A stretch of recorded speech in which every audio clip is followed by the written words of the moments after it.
Welcome to Midnight Cases. If you're up tonight, get comfortable and let your mind slow down. This is Volume 76, a calm, true crime story meant to help you drift and unwind.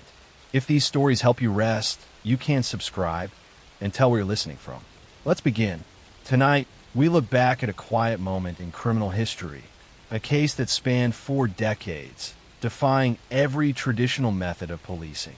It is a story that ultimately proves how the slow, meticulous work of investigators, combined with the groundbreaking science of tracing a family tree, can finally bring peace to a community, even when the trail has long been thought cold and dead.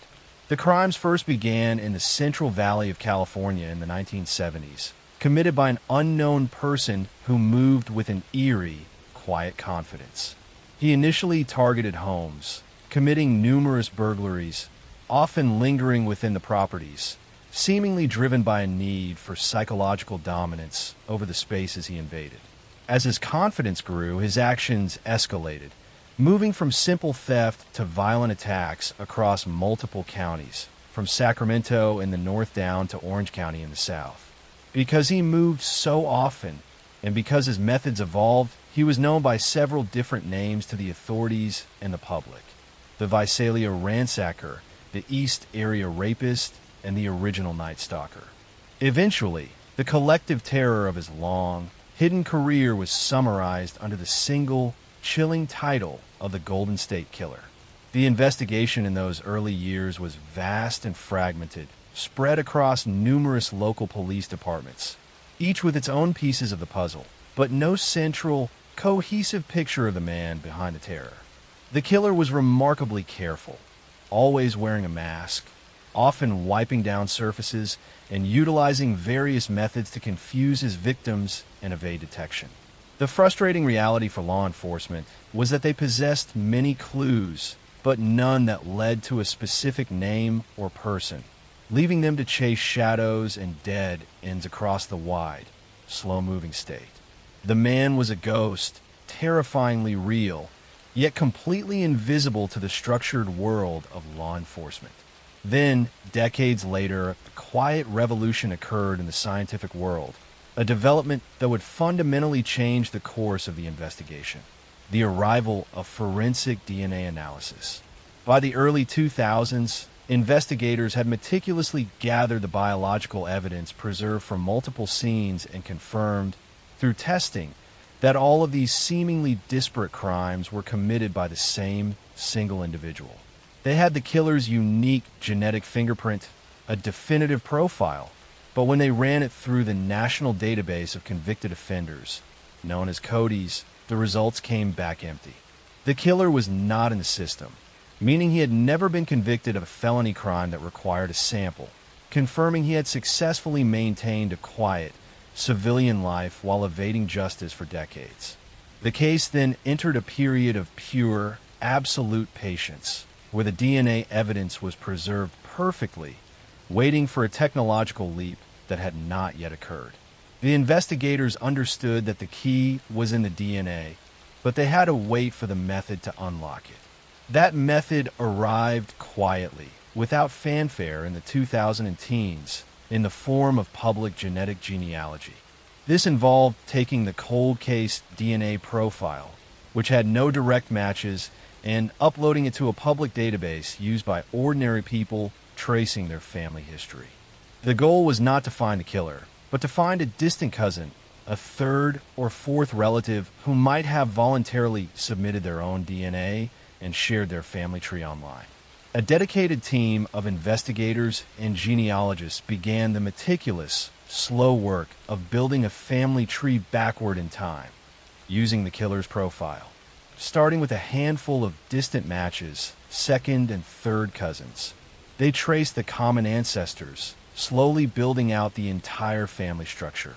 This was painstaking work, resembling historical research more than traditional detective work, moving across census records, birth certificates, and obituaries, slowly mapping the lineage of an entire family line. They narrowed the list down by cross-referencing the family trees with the geographical locations of the original crimes, focusing on branches of the family that had ties to California in the 1970s. The long, focused search eventually led the patient investigators to a single specific branch of the family tree and a man who fit the age profile, the geography, and the physical descriptions provided by some of the early witnesses. That man was Joseph James DeAngelo, a former police officer who had even worked in the region during the years the crimes were taking place. This was the first soft whisper of an actual name in 40 years. The next step required absolute precision and total secrecy. Under quiet surveillance, investigators gathered discarded items from DeAngelo's trash and, later, from his car door handle, items that contained trace amounts of his DNA. These samples were rushed to the crime lab for testing, a period of quiet, nerve-wracking waiting. The results were confirmed shortly after, providing an immediate, undeniable, and perfect match to the genetic profile that had sat waiting in the evidence locker for decades. The invisible man was finally visible. In April of 2018, Joseph DeAngelo was calmly arrested at his home in Citrus Heights, California. The arrest was quiet and non-violent, taking place in the afternoon on a residential street, an utterly routine ending to an extraordinary, terrifying life of crime. The decades of secrecy and deception had ended in a single, definitive moment of digital clarity. The resolution to the case was brought to a definitive, calm conclusion. Due to his advanced age and the overwhelming nature of the DNA evidence, DeAngelo entered into a plea agreement in 2020, pleading guilty to 13 counts of murder and kidnapping. He was sentenced to multiple consecutive life sentences without the possibility of parole. This final, definitive resolution, driven by the careful intersection of patience and revolutionary science, ensured that the long, chilling shadow of the Golden State Killer was permanently and quietly confined, finally bringing an absolute closure to the decades of fear he had inflicted upon the quiet communities of California. This story focuses heavily on the technological and genealogical investigation, creating the slow, detailed pace required. It has a calm hook that introduces the theme and a clear, non-dramatic resolution. Let me know if you would like to continue with another case. Next story. I'm going to tell you a case, a long story that unfolded over 4 decades, about a shadow that moved across the quiet streets of California. For many long years, this shadow left behind a trail of fear and unanswered questions that spanned decades.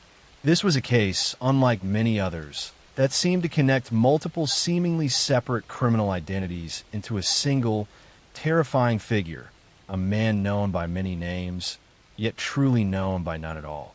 His crimes began in the 1970s, starting in the Central Valley, where he operated as the Visalia ransacker, breaking into homes, stealing small, sentimental items, and committing acts of violence. The pattern of his intrusions was unsettlingly meticulous, betraying an individual who studied the neighborhoods he targeted, learning the routines and weaknesses of his victims. As the decade progressed, the man's activities shifted west and south, growing more brazen and far more terrifying. He moved through Sacramento and Contra Costa County, adopting the new moniker of the East Area Rapist. The assaults were frequent and conducted with a chilling level of planning, often involving intricate rope work and the total incapacitation of the victims. He would bind couples, sometimes spending hours inside the homes, quietly controlling the environment before disappearing into the night, leaving the community in a state of sustained, paralyzing dread. The sheer volume of his crimes in this period was overwhelming, taxing the resources of multiple police jurisdictions that struggled to connect the dots across their geographical boundaries. Then, around 1980, the nature of his crimes changed again, moving from assaults to murder, and he became known in the media as the original Night Stalker. His operations stretched down to Southern California, encompassing Ventura and Orange counties. The attacks became isolated, more vicious, and focused on the taking of life. The geographic distance between the crimes, combined with the passage of time, made it incredibly difficult for investigators to see the same hand at work. For years, these cases were handled as separate, unrelated tragedies, filed away in various police departments across the state, their evidence sitting patiently, waiting for a future generation of forensic science to speak. The case eventually went cold, settling into a long, frustrating silence that stretched through the 1990s and into the 2000s. Dedicated detectives, some who had been on the case since the 1970s, never truly let go, periodically pulling the dusty files, hoping for a new angle, a new piece of technology that might bridge the gap. It wasn't until the early 2000s that DNA evidence finally provided the crucial, undeniable link, officially confirming that the Visalia ransacker, the East Area rapist, and the original Night Stalker were, in fact, the same person. This consolidation of the case, under the final collective title of the Golden State Killer, brought a renewed, but still largely futile, focus on the identity of this singular monster. The real breakthrough came not from traditional detective work, but from the quiet, revolutionary world of genetic genealogy. In the mid-2010s, investigators made the unprecedented decision to take the decades-old DNA profile and upload it to publicly available open-source genealogy databases. These sites allowed everyday citizens to upload their own genetic information, often seeking to find distant relatives or trace their heritage.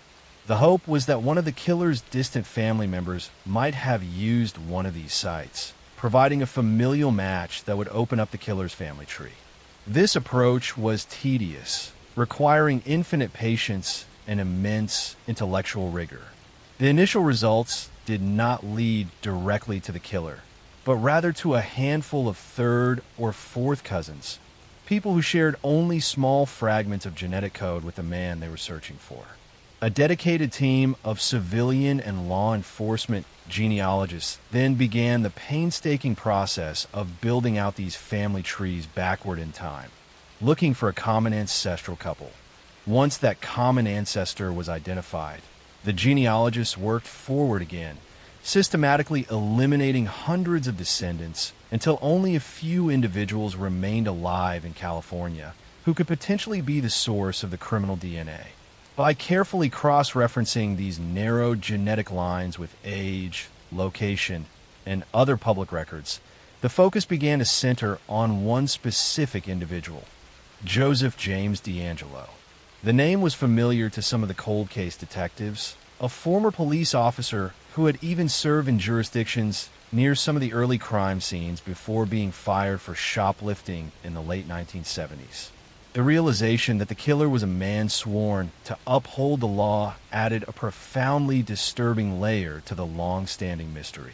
The investigation moved into its final, most critical phase, confirmation. Detectives placed DeAngelo under quiet, careful surveillance, monitoring his daily routine in the quiet Sacramento suburb where he lived. The goal was to legally obtain a fresh, indisputable DNA sample that could be matched directly to the original evidence. Eventually, they were successful, retrieving discarded items from his neighborhood, things he had touched or disposed of, allowing forensic scientists to isolate his unique genetic profile. The laboratory results came back with the definitive answer. The DNA from the crime scenes decades ago was a perfect match for the DNA of Joseph James DeAngelo. On a calm morning in April 2018, almost 42 years after the first crime was linked to the killer's profile, Joseph DeAngelo was quietly arrested outside his home. The arrest was anticlimactic after the enormous, dramatic history of the case, unfolding without incident in the suburban stillness. The subsequent legal proceedings were long, but ultimately ended in closure without the need for a protracted, painful trial.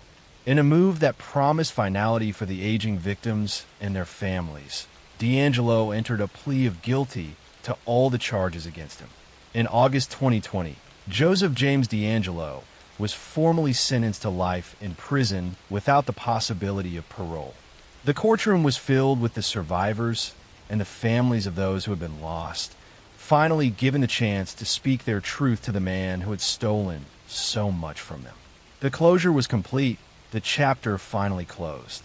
After decades of fear, confusion, and silence, the shadow was lifted, and the man who was once a ghost, known only by frightening aliases, was named, captured, and confined, bringing a sense of lasting peace to the many communities he had terrorized. The long hunt was finally over. Next story. I want to tell you a long story about a woman who lived in a quiet neighborhood in Richmond, a woman who worked in a peaceful field, helping children with emotional needs, and a woman whose life slowly slid into a long nightmare of fear, suspicion, and unanswered questions. Her name was Cindy James. She was 44 years old. She had been a nurse and later became a specialist working with children who struggled with development and communication. People remembered her as soft-spoken, gentle, and consistently thoughtful. Nothing about her personality suggested the kind of chaos that would eventually surround her life. She lived alone in a small home with tidy rooms, calm routines, and a steady job that she cared about deeply. For many years, she kept to herself, but she was respected and trusted by everyone who knew her. In 1982, only months after separating from her husband, she began reporting that someone was stalking her. She told friends that she felt watched, that the phone rang at strange hours, that the silence on the other end felt deliberate and unsettling. At first, people around her believed it might be a nervous reaction to the stress of her separation, but then small incidents began to accumulate. Objects inside her home moved around. Her porch lights were shattered. Her phone line was cut. Her letters were tampered with.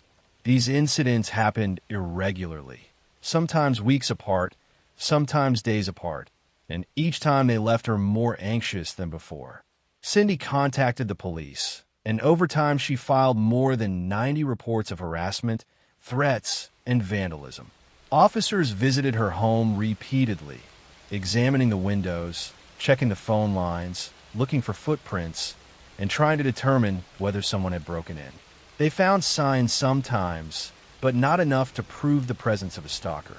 Still, they assigned officers to keep watch. They suggested she stay with friends. They advised her to change her routine. She tried all of these things, but the incidents continued. Her family believed her. Her friends believed her. Her co-workers believed her. They saw her fear. They saw the way her hands shook when the phone rang. They saw her house after certain incidents. Items toppled over, drawers pulled out, lights smashed. She did not appear to be creating these situations herself. If anything, she appeared exhausted, worn down by the constant stress, worried that no one would ever believe her story completely. By 1984, the situation escalated. Cindy was found outside her home one night, unconscious, with a nylon stocking tied tightly around her throat. She had bruises on her arms, and her clothing was ripped. She could not clearly explain what happened. She was disoriented, frightened, and shaking. Police grew more confused, trying to figure out whether someone had attacked her, whether she had been drugged, or whether she was being targeted by someone who understood how to avoid detection. Over the next 2 years, more incidents occurred. Her home was set on fire while she was inside. She managed to escape, but the fear pushed her to move houses repeatedly. She changed her number. She changed her job. She strengthened her locks, installed alarms, and even stayed with friends for stretches of time. Yet the harassment followed her. She received chilling notes left at her door. She found dead animals placed in her yard. She found personal belongings arranged strangely in her living room after stepping out for only a short time. Police began to suspect 2 possibilities. The first was that someone was tormenting Cindy deliberately. The second was that Cindy, driven by immense psychological stress, was unintentionally or intentionally creating some of the incidents herself. There was no solid proof for either explanation. And because the evidence did not point clearly in any direction, her case became one of the most complex files in the region. Officers assigned to her grew frustrated. Friends felt helpless. Cindy herself grew more withdrawn, more frightened, and more uncertain about her own future. In 1989, after 7 years of distress, Cindy disappeared. She had last been seen withdrawing money from a bank. She told a friend earlier that day that she felt something terrible was about to happen. When she did not show up for work and did not return home, her family contacted police immediately. Officers searched the area, checked hospitals, and interviewed people who had seen her in the days leading up to her disappearance. 2 weeks later, her body was found in an abandoned yard. She was lying in tall grass, half hidden by surrounding bushes. A nylon stocking was tied tightly around her neck. Her hands and feet had been loosely bound. Needle marks were found on her arm, and toxicology tests revealed high doses of drugs in her system. Her wallet was near her body. Her clothes were not torn. Her shoes were neatly placed, almost too neatly, as if someone had arranged them beside her. The investigation that followed was long and difficult. Detectives examined the scene and found no signs of a struggle. There were no clear footprints leading to the location. There were no fingerprints on her belongings. The drugs in her system were powerful enough to cause disorientation and collapse. The binding on her body was loose enough that she could have tied them herself. These details led investigators to consider the possibility that she may have harmed herself. But the nylon stocking tied around her neck was extremely tight, far tighter than what someone would normally self-apply. The arrangement of her belongings suggested intention, but not direction. The lack of any suicide note added more confusion. Her family insisted that she would never end her own life. Her therapist believed she was terrified for her safety and not suicidal. Her friends believed someone had finally acted on a long campaign of harassment. The police were divided. In 1990, a full inquest was held. Dozens of witnesses testified. Detectives presented evidence from the early years of her harassment, including the many reports she had filed. Her friends spoke about the strange incidents they had witnessed firsthand. Police officers explained the inconsistencies in the evidence and the difficulty of verifying each event. After weeks of testimony, the jury reached a conclusion that reflected the confusion at the heart of the case. They ruled her death as not accidental, not suicide, and not clearly murder.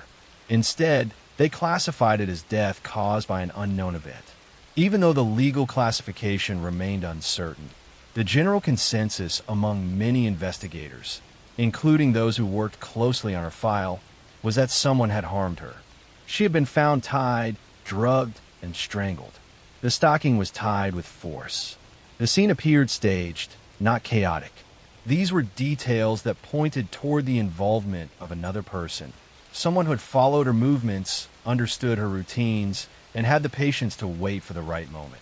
Today, the death of Cindy James remains one of the most mysterious and heavily debated cases in Canadian history.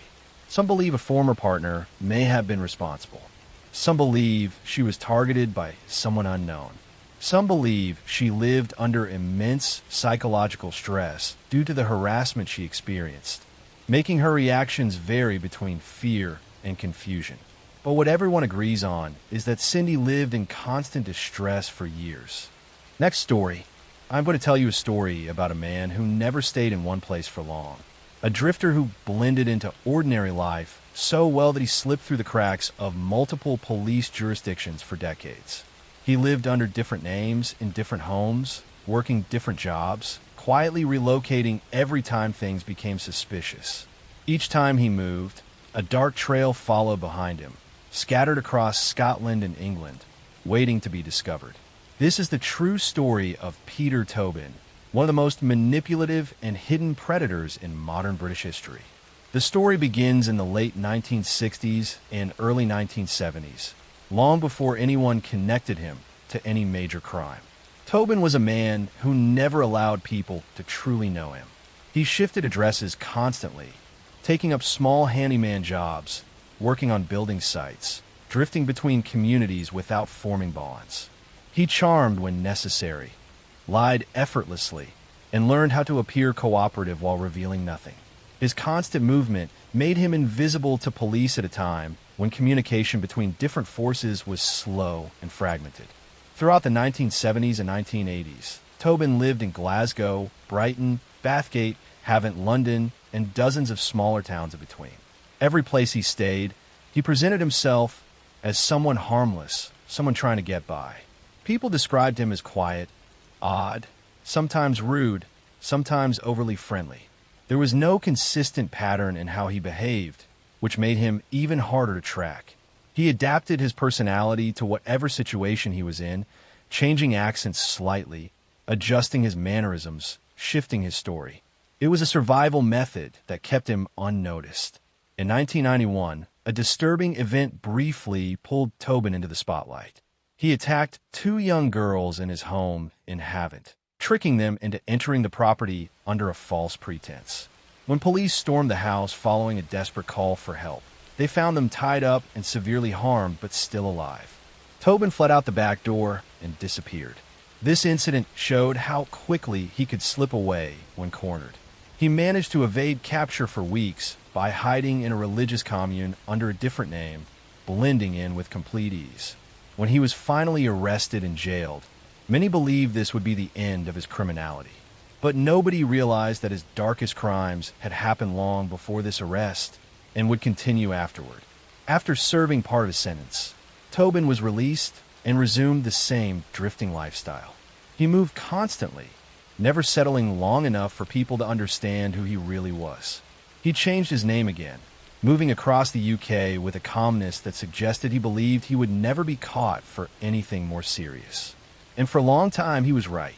Everything changed in 2006 when an angelic-looking Polish teenager named Angelika Kluck went missing from a Glasgow church where she worked as a part-time cleaner. Tobin was working at the same church under a false name, claiming to be a handyman who had recently found faith. When Angelika disappeared, he vanished the very next morning, leaving behind strange behavior and suspicious comments that troubled those who worked with him. As days passed, police began to focus on him. They tracked his movements and realized he had used yet another false identity.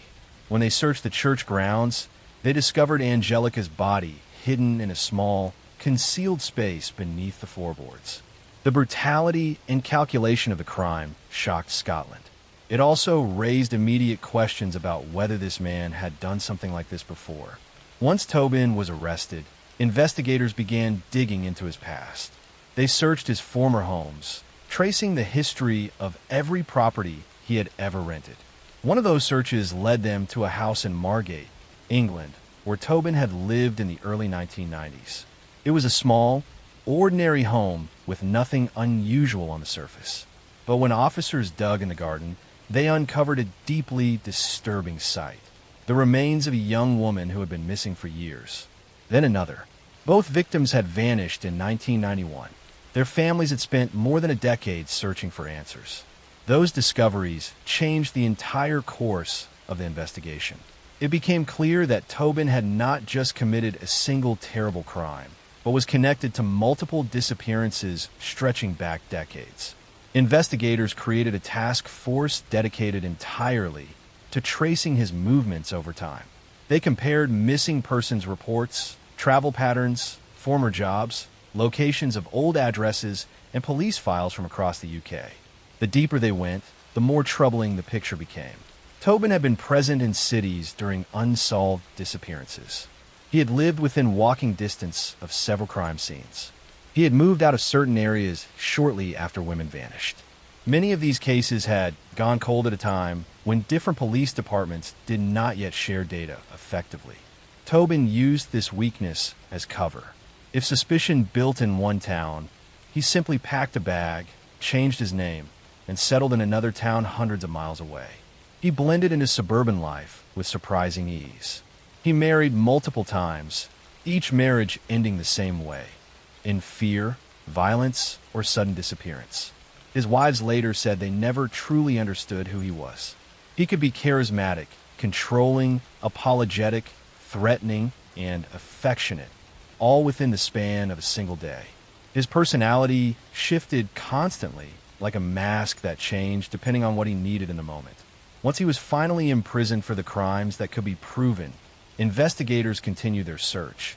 They believed he was responsible for far more victims than the confirmed cases.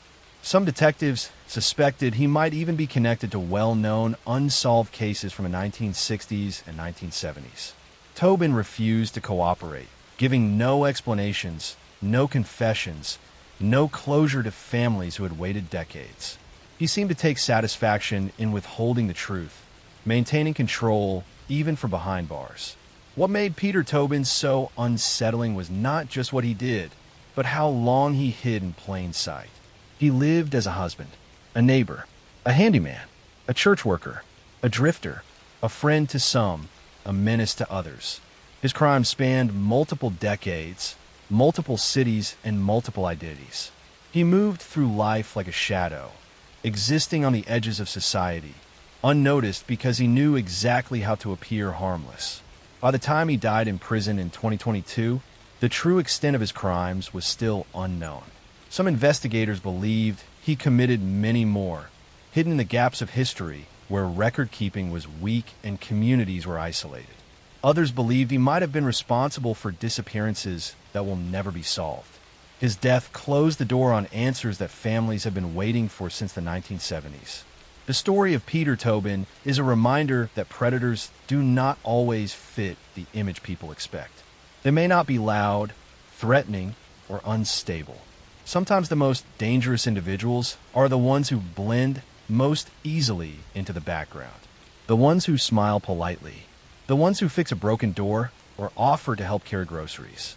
The ones who know how to relocate before suspicion catches up. The ones who live for decades without ever revealing their true selves. Next story. I'm going to tell you a story about a disappearance that changed the way an entire country looked at its own landscape. A disappearance that began on a long, empty road cutting through the Australian outback. It is a place where the silence is so heavy it feels like part of the air, where the land stretches so endlessly that even the smallest disturbance can vanish into the horizon without a trace. This is the true story of the night British traveler Peter Falconio vanished. The night his girlfriend Joanne Lees escaped into the desert, and the man who was later found responsible, a drifter named Bradley John Murdoch. It is one of the most carefully studied investigations in Australian history, and yet it remains one of its darkest mysteries because one crucial piece of it has never been recovered. The story begins in the summer of 2001. Peter Falconio and Joanne Lees were backpackers from the United Kingdom, exploring Australia the way thousands of young travelers did at the time. They were following the Stuart Highway, a remote road that runs through the heart of the continent. It is a highway surrounded by stretches of red sand, scraggly bushes, and flatland that looks the same in every direction for miles.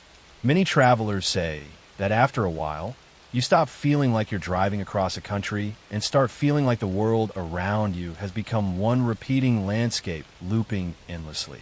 On the night of July 21st, the two of them were driving their orange camper van beneath a deep outback sky. Stars in that part of Australia are brighter than anywhere else because there is no city nearby to dim them. The night was quiet, the road empty except for the occasional train thundering past. It felt peaceful, the kind of night where nothing unusual should happen. But behind them, a white four-wheel drive vehicle trailed them for miles. It got closer, then farther, then closer again. It flashed its lights, signaling them to pull over. The driver claimed something was wrong with their exhaust pipe.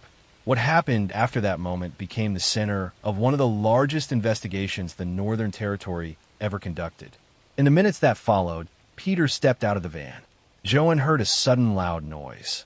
She never saw Peter again. She was tied and restrained by a man she had never seen before, a man she sensed was completely comfortable in the darkness around them. She eventually escaped, running into the night, stumbling through bushes and thorny scrub, cutting her hands and knees while crawling deep into the shadows. She hid there for hours, terrified, listening to footsteps and movements as the man searched with a flashlight. She remained still, breathing as quietly as she could, trying to blend into the landscape. Eventually, After what felt like an entire night, she saw headlights in the distance. A passing truck. She ran onto the road and was rescued. When police arrived, the empty land gave them nothing. Peter was gone. The attacker was gone. The white vehicle was gone. Even footprints were fading quickly into shifting dust. The investigation launched immediately. Police combed the roadside, searched for tire tracks, interviewed every driver who had been seen in the region. But the Northern Territory is vast, and the Stewart Highway alone stretches more than 2,000 kilometers. The case quickly became international news. Back in the United Kingdom, Peter's family pleaded for information. In Australia, people argued over what might have happened. Some believed Joanne completely. Others insisted something didn't add up. The absence of a body, the lack of clear evidence, and the remoteness of the outback created countless theories. But detectives noticed something early on. The attack had been precise. It seemed like someone who knew the area intimately, someone comfortable with long roads, someone used to traveling alone at night. They began compiling a list of possible suspects. One name slowly rose to the top: Bradley John Murdoch. Murdoch was a long-haul driver, mechanic, an occasional criminal who drifted across the Northern Territory and Western Australia. He often traveled with his dogs, slept in his vehicle, and kept to himself. People who met him described him as unpredictable. Some said he had a calm, almost detached way of speaking. Others mentioned he could become angry quickly. He knew remote roads well.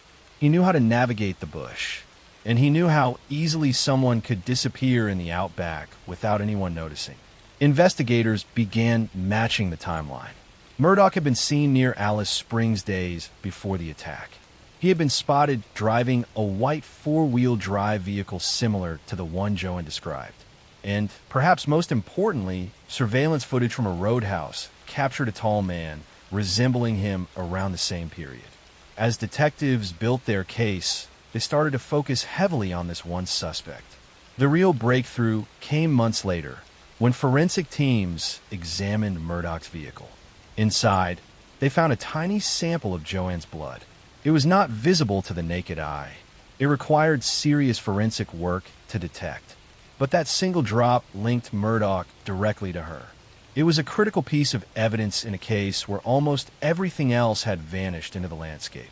The DNA match changed the direction of the investigation permanently. Detectives then uncovered that Murdoch had cut his long hair shortly after the date of the disappearance. They learned he had altered his routines, avoided old acquaintances, and appeared nervous during stops on the road. Witnesses recalled strange behavior. Service station employees remembered seeing a man who looked deeply unsettled, moving mechanically, as though he were trying to avoid attention, but failing to hide his anxiety.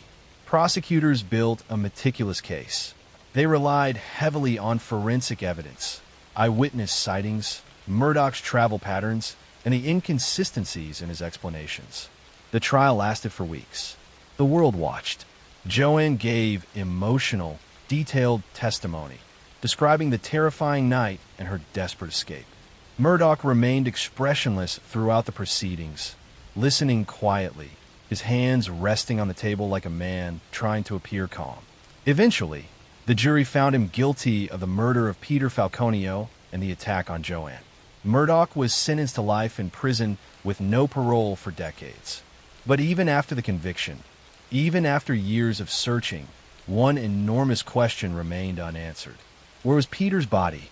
Despite exhaustive searches involving helicopters, dogs, drones, forensic experts, and volunteers, no trace of him was ever found. The outback size made the challenge almost impossible. The desert changes constantly. Winds erase tracks. Animals scatter remains. The land recovers from disturbance faster than people imagine. Some areas are so remote that even today, few people walk there in an entire year. Murdoch never confessed. He never admitted involvement. He never guided investigators to the body. He has remained silent for more than 20 years. Some believe he will take the secret to his grave. This case has remained one of Australia's most haunting true crime stories, not because of its violence, but because of its emptiness. The empty road, the empty desert, the unanswered questions, the empty space where a loved one should have been recovered. It is a story about a landscape that can hide anything and a man who understood that landscape better than most. Next story. I'm going to tell you a story about a man who moved through California like a ghost, a man who watched homes long before stepping inside them, a man who left entire neighborhoods sleeping with lights on for years. For decades, he seemed to vanish after every attack, dissolving into the suburbs as if the land itself protected him. His crimes haunted the state, earned him multiple nicknames, and terrified investigators who could never quite catch up to him. This is the true story of the Golden State Killer, a predator who hid in plain sight while living a quiet, ordinary life no one ever suspected. The story begins in the early 1970s in a peaceful area east of Sacramento. Back then, the neighborhoods were quiet, predictable, stable. Families moved there because it felt safe. There were no major fears, no major crime waves, nothing to suggest danger. Houses were built close together, separated by fences and narrow walkways. Children rode bikes in the streets. People left windows open on cool nights, and residents believed nothing truly bad could happen in such a comfortable place. Then someone began slipping through those neighborhoods like a shadow. He moved silently, cutting through yards, slipping over fences, studying routines. He broke into homes when people were away, learning the layout, memorizing exits, understanding exactly how long it would take for someone to react. When he finally attacked, it was clear he had been preparing. He knew where people slept. He knew where they kept their phones. He knew the blind spots. This was not random. It was calculated. At first, police thought the break-ins were connected to a desperate opportunist with no real plan. They were wrong. The attacks escalated quickly. Homes were targeted for specific reasons. Victims were watched for days before anything happened. The man moved with confidence, striking in one neighborhood, then another, then another. Residents began hearing strange noises at night, footsteps on gravel, whispers of movement in backyards. Dogs barked at empty air. People started locking windows for the first time. He became known as the East Area Rapist, a name whispered on local news stations with growing fear. The pattern was impossible to ignore. He attacked couples. He separated them. He controlled them. And after he left, nothing felt safe anymore. Entire communities held town meetings begging police for protection. Stores ran out of locks. People bought floodlights and alarm systems. Officers patrolled streets through the night, looking for someone who never seemed to appear when watched. Then, as suddenly as he started, the attacker vanished from the Sacramento area. Police hoped he had been arrested for another crime or fled the state completely. But months later, a new string of terrifying attacks began hundreds of miles south in Contra Costa County. The method was the same. The planning was the same. The chilling calmness was identical. They realized he had simply moved, adapting to new landscapes with the same cold precision. By the 1980s, the attacks suddenly changed again. New crimes in Southern California showed a sophistication no one expected. This offender no longer left people alive. Detectives connected scenes from Irvine, Ventura, Goleta, Dana Point. The violence escalated. The brutality intensified. At first, investigators thought they were dealing with an entirely different killer. But subtle forensic details matched the earlier crimes. The community gave him a new name, one that reflected the fear spreading across the state: the original Night Stalker. Years passed, then decades. The attacks stopped in 1986. The man simply disappeared from the record. People moved, rebuilt, tried to forget. But the case files remained open. The detectives who once chased him retired. New detectives studied the same files again and again, hoping for something the previous generation missed. Technology improved. DNA databases expanded. But the identity of the killer remained unknown for more than 30 years. During these decades of silence, the man responsible lived a startlingly ordinary life. He bought groceries. He went to work. He raised a family. He blended into everyday routines so well that even those closest to him had no idea he carried a history that once paralyzed an entire state with fear. This was the part no one could accept. The predator who terrorized California had hidden inside a perfectly normal shell. Everything changed in the late 2010s when genealogical DNA techniques emerged. Cold case analysts uploaded genetic material from the crime scenes into public genealogy databases to look for distant relatives. The results pointed toward a single family with deep roots in California. From there, investigators built a family tree, tracing it branch by branch until one name stood out: Joseph James DeAngelo, a former police officer who had worked in the same regions where the attacks began. Detectives quietly followed him, collecting discarded items to compare with the old crime scene DNA. A tissue, an object from his trash, a sample from his car door handle. When the results came back, there was no doubt left. It was him. In April 2018, officers surrounded a small suburban home in Citrus Heights. DeAngelo stepped outside, wearing a calm expression, as though he had expected nothing more than a normal day. It was a strange moment for the detectives who had studied the case their entire careers. The figure standing in the driveway was older, thinner, grayer, but behind that aging exterior was the same man who once prowled through the night like a predator studying its hunting grounds. The arrest stunned the nation. For decades, people believed the Golden State Killer would never be caught. Many of the original detectives had passed away, carrying the frustration of an unsolved case to their graves. Families of victims had lived entire lifetimes without answers. And now, in a quiet Northern California neighborhood, the ghost they had chased for so long was suddenly flesh and blood, standing handcuffed beside a patrol car. Prosecutors assembled a massive case. DeAngelo eventually admitted to multiple murders and dozens of assaults. Courtrooms were filled with survivors who spoke about the fear that followed them for decades. Through it all, the man who once terrorized California remained mostly silent, staring ahead with an expression that revealed nothing. In 2020, he was sentenced to life in prison without the possibility of parole. What makes the Golden State Killer story so haunting is not just the scale of his crimes, but the longevity of his anonymity. He had slipped past countless patrols, blended into multiple cities, changed his hunting grounds, and left investigators with nothing but frustration. He lived in the same state where he committed his crimes, shopped in the same stores as his victims, walked in the same neighborhoods he once stalked. The truth is that some people build entire identities around appearing normal. They participate in everyday life, smile for photographs, pay taxes, and make plans. They hide the darkest parts of themselves underneath layers of routine. And for years, nobody sees the truth until a single piece of evidence unveils everything hiding beneath the surface. The story of the Golden State Killer is a reminder that even decades of silence cannot erase what happened, and justice can arrive even when it seems impossible. It shows how much dedication, technology, and persistence it takes to unmask someone who spent a lifetime pretending to be harmless.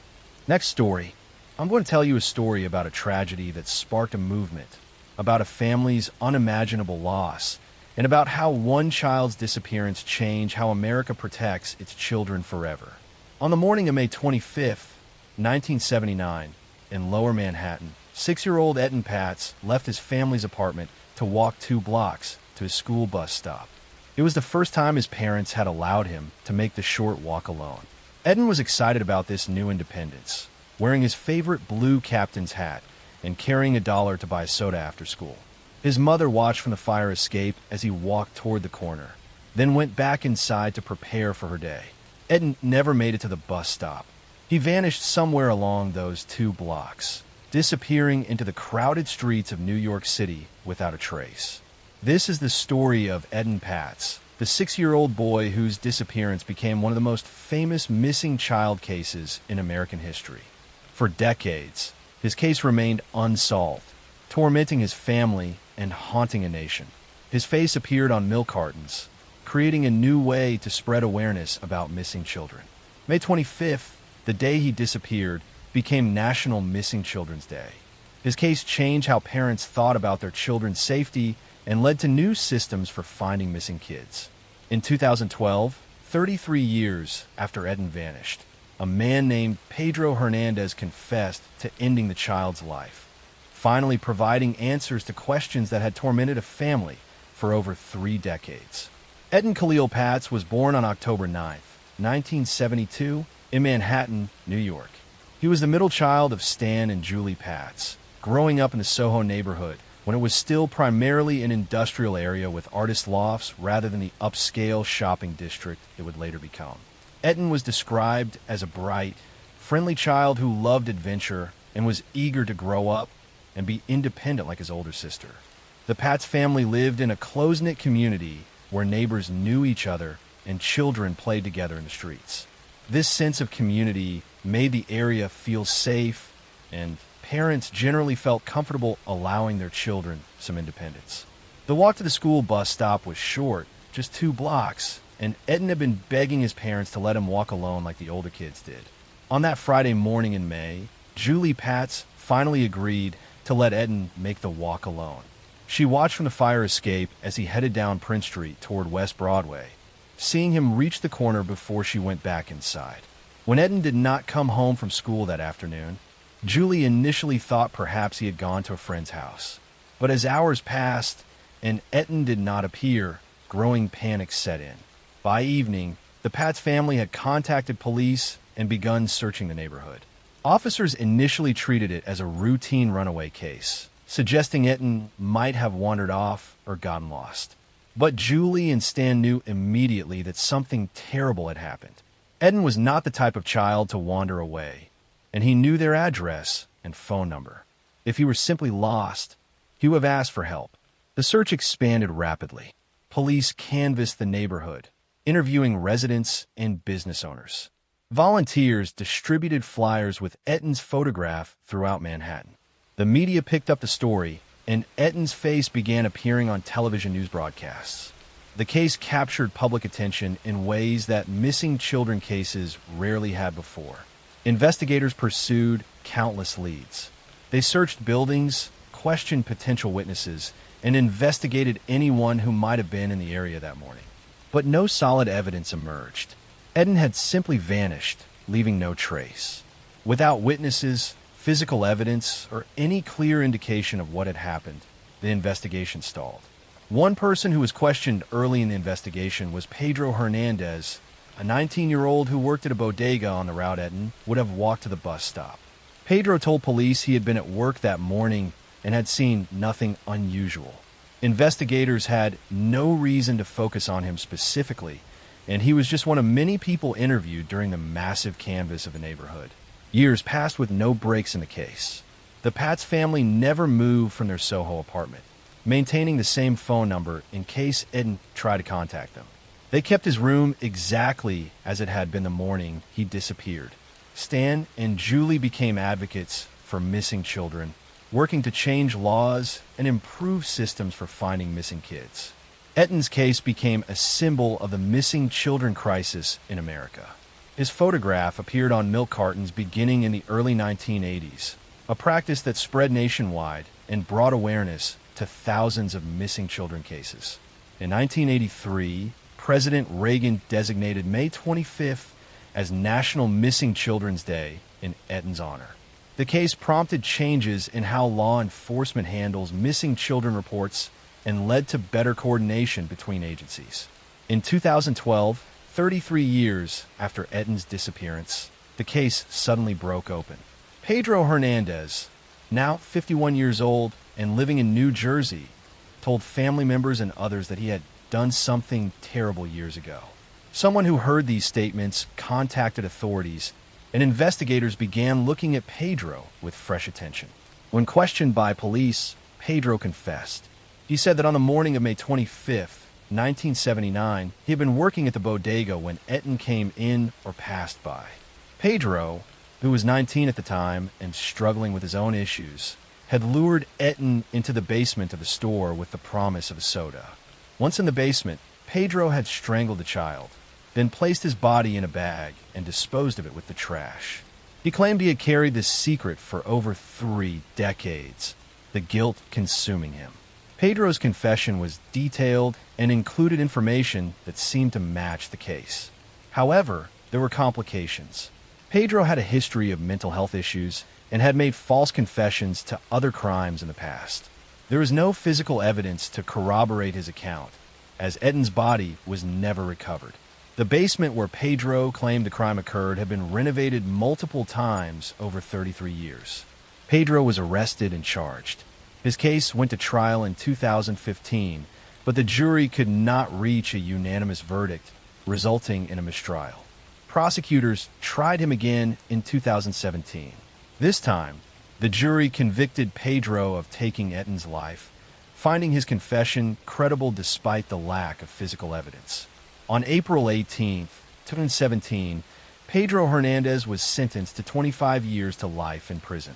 The conviction brought some measure of closure to the Pats family, though Stan and Julie made clear that nothing could truly close the wound of losing their son. They had lived for 38 years not knowing what had happened to Eden, hoping he might somehow still be alive while fearing the worst. Pedro's confession and conviction confirmed their worst fears, but also answered the terrible question that had haunted them for decades. Eden Pats was 6 years old when he vanished on a spring morning in 1979.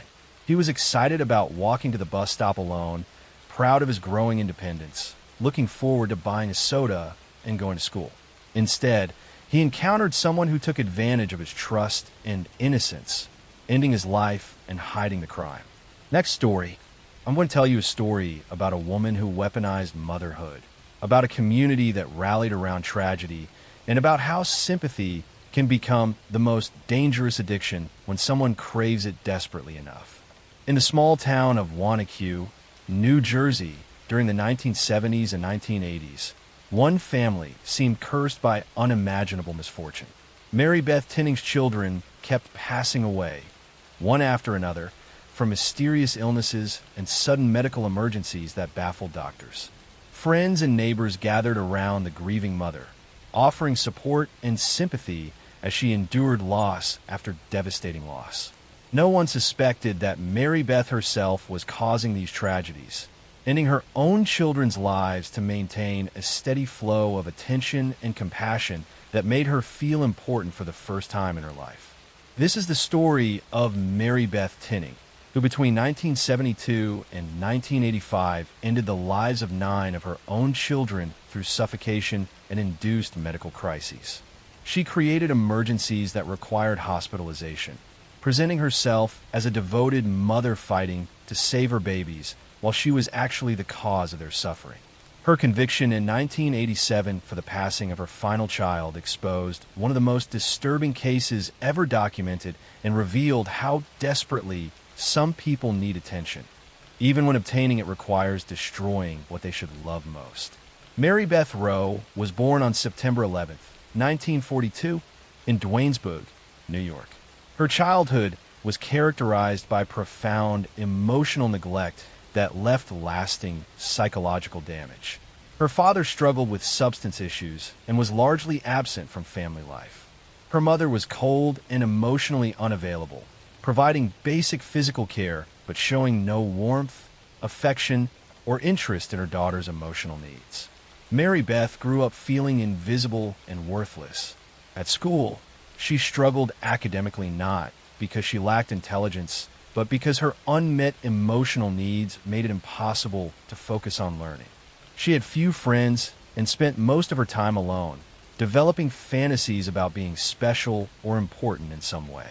She desperately craved recognition and sympathy, but had no healthy way to obtain either. She married Joseph Tinning in 1965. Joseph was a stable, reliable man who worked for General Electric and provided financial security. They settled in Schenectady, New York, and began having children. For Mary Beth, motherhood seemed like an opportunity to finally have someone who would need her to be important to someone. But she quickly discovered that healthy, thriving children did not generate the attention she craved. In January 1972, Mary Beth's 8-day-old daughter, Jennifer, passed away from what doctors determined was meningitis and pulmonary edema. The death appeared natural and tragic. The community responded with an outpouring of sympathy and support. For perhaps the first time in her life, Mary Beth was the center of attention, with people calling, visiting, and expressing care and concern. The experience was intoxicating and fulfilling in a way nothing else had ever been. Just 17 days after Jennifer's passing, Mary Beth's 2-year-old son, Joseph, passed away suddenly. Doctors attributed it to cardiac arrest related to a previous illness.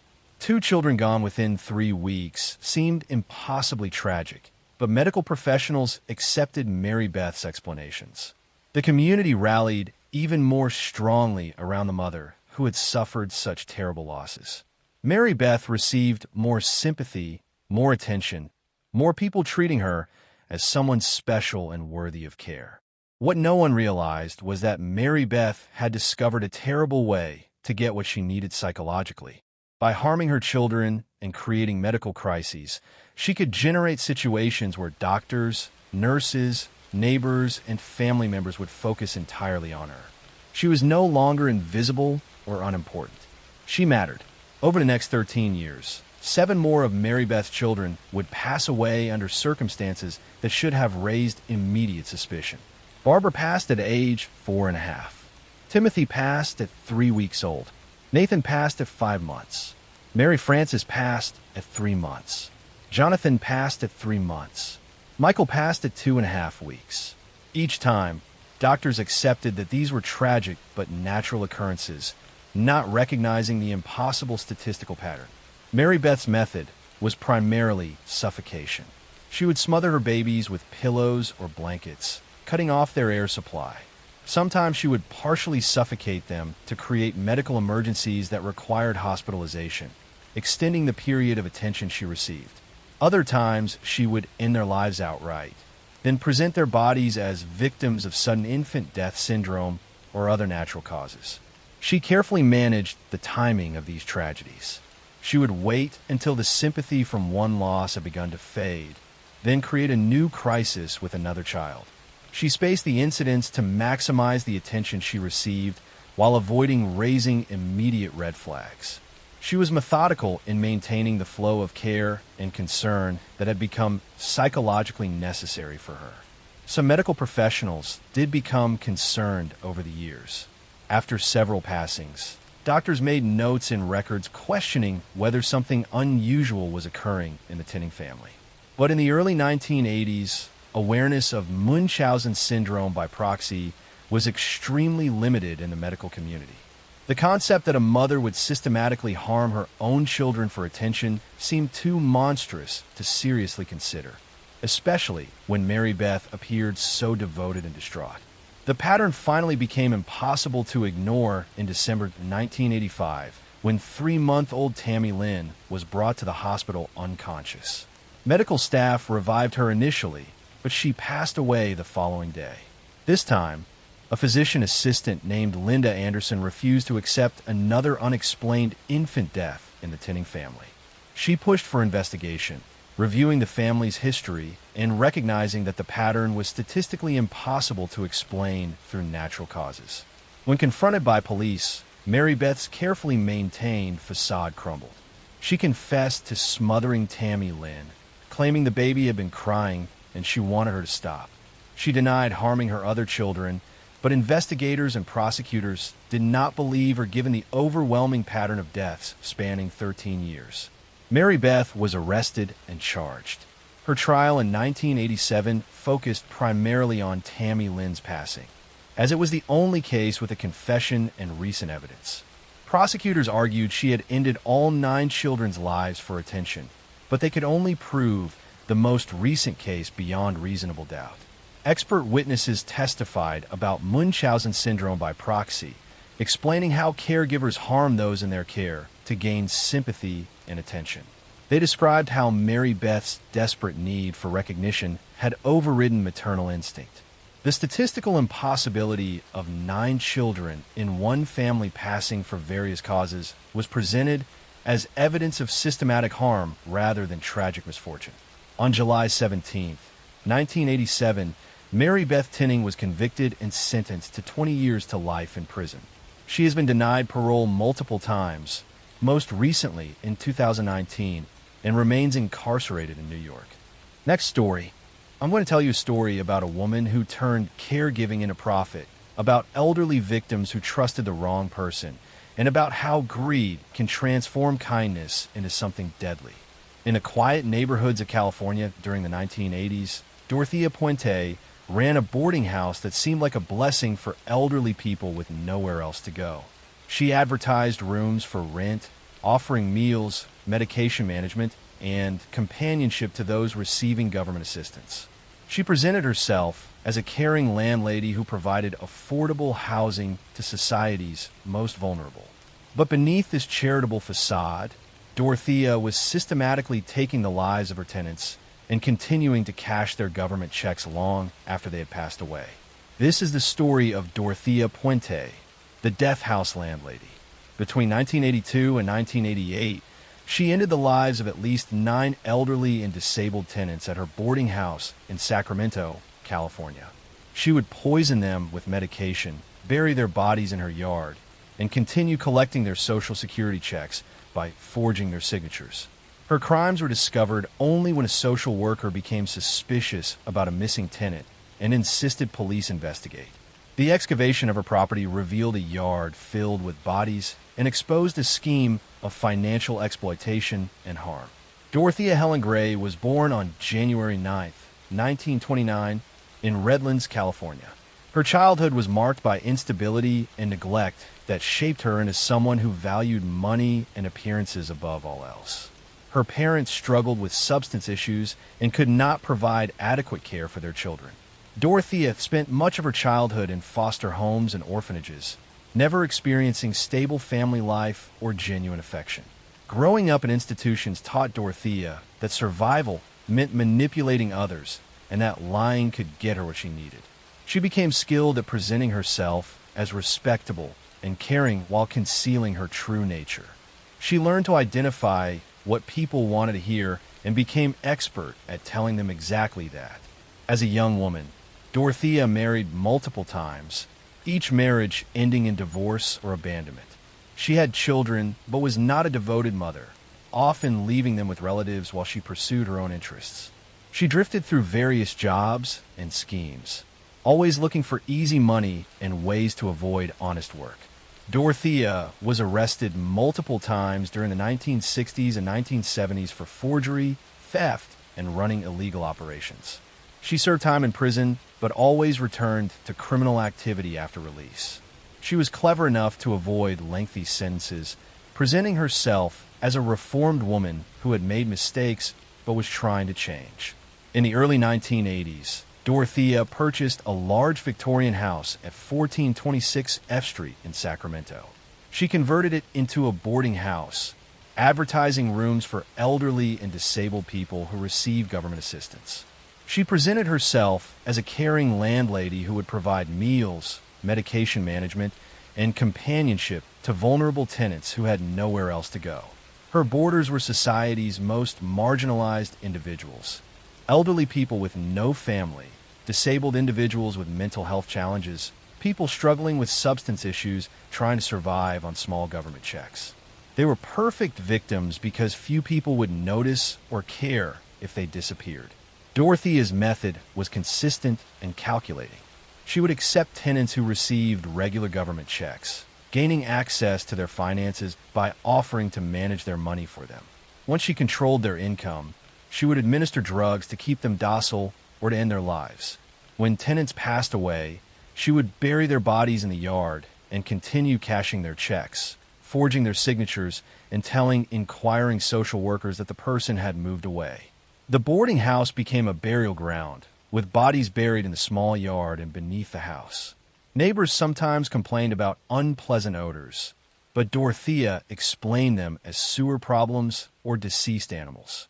No one investigated thoroughly enough to discover the truth. Between 1982 and 1988, at least 9 people passed away at Dorothea's boarding house under suspicious circumstances. She collected their government payments for months or years after their passing, accumulating substantial sums. She used the money to maintain her appearance of respectability, dressing well and entertaining guests, projecting the image of a successful businesswoman. Her crimes began unraveling in November 1988 when a social worker named Judy Moise became concerned about a tenant named Alvaro Montoya who had not been seen in weeks. Alvaro was a man with disabilities whose case Judy was monitoring closely. When Dorothea claimed Alvaro had gone to Mexico, Judy did not believe her and contacted police. Detectives obtained permission to search the property. On November 11th, 1988, they began digging in the yard. Within hours, they discovered the first body. Over the following days, they found 7 bodies buried around the property. 2 more were later discovered in nearby locations. The victims were in various states of decomposition, making identification difficult. Dorothea was present during the initial search, but fled before police could arrest her. She traveled to Los Angeles, where she was recognized at a location by someone who had seen news coverage of the investigation. She was arrested on November 17, 1988, and returned to Sacramento to face charges. During her trial in 1993, prosecutors presented evidence that Dorothea had systematically ended tenants' lives to steal their government benefits. Medical examiners testified that victims had passed away from overdoses of prescription medications. Financial records showed Dorothea had forged signatures and cashed checks belonging to deceased tenants for years. Dorothea's defense claimed the tenants had passed away from natural causes related to their age and health conditions, and that she had simply panicked and buried them rather than report the passings. But the prosecution demonstrated that relatively healthy tenants had suddenly passed away shortly after moving in, and that Dorothea had immediately begun forging their signatures. She was convicted of 3 counts on August 26, 1993, though prosecutors believe she had ended at least 9 lives. She was sentenced to life in prison without possibility of parole. Throughout the trial, Dorothea maintained her innocence, insisting the passings were natural and she was being wrongly accused. Dorothea Puente passed away in prison on March 27, 2011, at age 82. She never confessed or showed genuine remorse for her crimes. To the end, she maintained she had been a caring landlady who was misunderstood. Her case revealed how easily vulnerable populations can be victimized by those who recognize that society does not pay close attention to the elderly, disabled, and marginalized. Her victims were people whose disappearances would not trigger immediate investigations, whose lives were considered less valuable by systems that failed to protect them. The boarding house at 1426 F Street became infamous, a symbol of how evil can hide behind a caring facade. The property has changed hands multiple times, with each owner struggling with the stigma of the house's dark history. Next story. I'm going to tell you a story about a stretch of beach in New York where the wind carried secrets, a place bordered by wealthy houses and empty dunes, where for years nobody noticed what was buried right beneath their feet. I'm going to tell you about the victims who vanished, the families who refused to give up, and a killer who lived such an ordinary life that he blended into the neighborhood without raising a single eyebrow.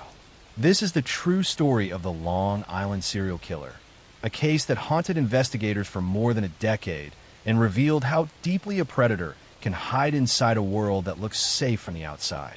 The story begins not with a body, but with a phone call. In May 2010, a young woman named Shannon Gilbert placed a panicked 911 call from inside a gated community in Oak Beach, New York. She was terrified, running, telling the operator that someone was trying to kill her. She banged on doors begging for help, but disappeared into the darkness before police arrived. Officers initially treated it as a mental health episode, not a crime. They assumed she wandered into the marsh and drowned. They didn't search with urgency. They didn't push deeper. And because that call wasn't taken seriously, nobody realized that the disappearance of one woman was about to expose something far worse. Months passed. Shannon remained missing. Her family kept asking questions. Police did not yet understand the scale of what was coming. In December 2010, during a routine training exercise with a search dog, officers found something near the tall grass along Gilgo Beach. A set of remains wrapped in burlap. At first, they thought it might be Shannon, but it wasn't. It belonged to another woman, one who had been missing for years. That discovery immediately changed the tone of the investigation. This was not an accident. This was a dumping site, and the killer had been using it long before anyone noticed. The next day, they found another body, then another, then one more. 4 victims in total, all placed within a few hundred meters of each other. Same condition, same type of burlap wrapping, same location, same pattern. The media exploded with coverage, naming the unknown suspect the Long Island serial killer, or LISK. People who lived in million-dollar homes along that coastline suddenly realized they were living beside a graveyard. All 4 victims were young women who worked as online escorts. Their families had reported them missing, but their cases had not been given urgency when they vanished. Investigators now understood that whoever the killer was, he had been operating with confidence. He used the same remote stretch of beach repeatedly. He knew the area. He knew how long it would take for bodies to be discovered, if they were discovered at all. As police expanded their search radius, they found more remains. Some older, some scattered, some dismembered. The pattern became complicated, suggesting possibly more than one killer over many years. But the original 4, the Gilgo 4, as the media called them, appeared to be the clearest cluster. One offender, one method, one timeline. The community became gripped with fear. Long Island was not a place people associated with serial killers. It was suburban, comfortable, normal. Families lived there for generations. Kids played outside. People left their doors unlocked. But predators thrive in places where nobody expects them, and this one had hidden in plain sight. Years passed. Leads dried up. New police commissioners came and went. The case grew dusty. Families of the victims held vigils demanding action. Documentaries were released. Tips trickled in, but led nowhere. Some investigators privately wondered whether the killer had died, moved away, or simply stopped. But the truth was far simpler. He was living his life like nothing had happened. What broke the case open wasn't a confession or a witness. It was phone records. The killer had used burner phones to contact the victims before meeting them. He had also used those same burners to taunt the family of one victim, calling her sister repeatedly, describing what he had done, feeding on their fear. Detectives managed to trace the location of those calls to a small cluster of cell towers near a quiet neighborhood in Massapequa Park, Long Island. The pattern was strange. The phone pings appeared only at certain times of day, only near particular routes, and never far from one man's house and workplace. That man was Rex Hoyerman, a married architect with a respected job in Midtown Manhattan. He looked like someone you might pass on a busy street without noticing. Average, quiet, slightly awkward, a man who lived a routine life. But behind that ordinary surface was a carefully hidden darkness. Investigators began watching him quietly. They analyzed his car movements, his commutes, his habits. They dug into his internet history and found searches related to the victims, the investigation, disturbing content, and movements of sex workers in New York. Hoyerman had been living a double life for years. In Manhattan, he worked in a sleek office building. On Long Island, he came home to a suburban street where neighbors thought he was odd but harmless. All the while, he was stalking vulnerable women. What finally solidified the case was DNA. At the dumping sites, microscopic hairs had been collected years earlier, too degraded to test at the time. But technology evolved. New techniques allowed those hairs to be traced back not to Hoyerman himself, but to someone in his household. When detectives compared them with samples from his family, the match was unmistakable. The hair was his wife's, transferred from him to the victims, likely through shared objects or clothing. It placed him directly in the chain. Police moved quickly. They gathered trash from outside his home. They seized his electronic devices. They monitored his movements. And when they had enough evidence to ensure he could never escape justice, they arrested him in a dramatic takedown in Manhattan. The news spread instantly across the world. After more than a decade of fear and unanswered questions, the Long Island serial killer had a name and a face. People were shocked that such a normal-looking man had been responsible.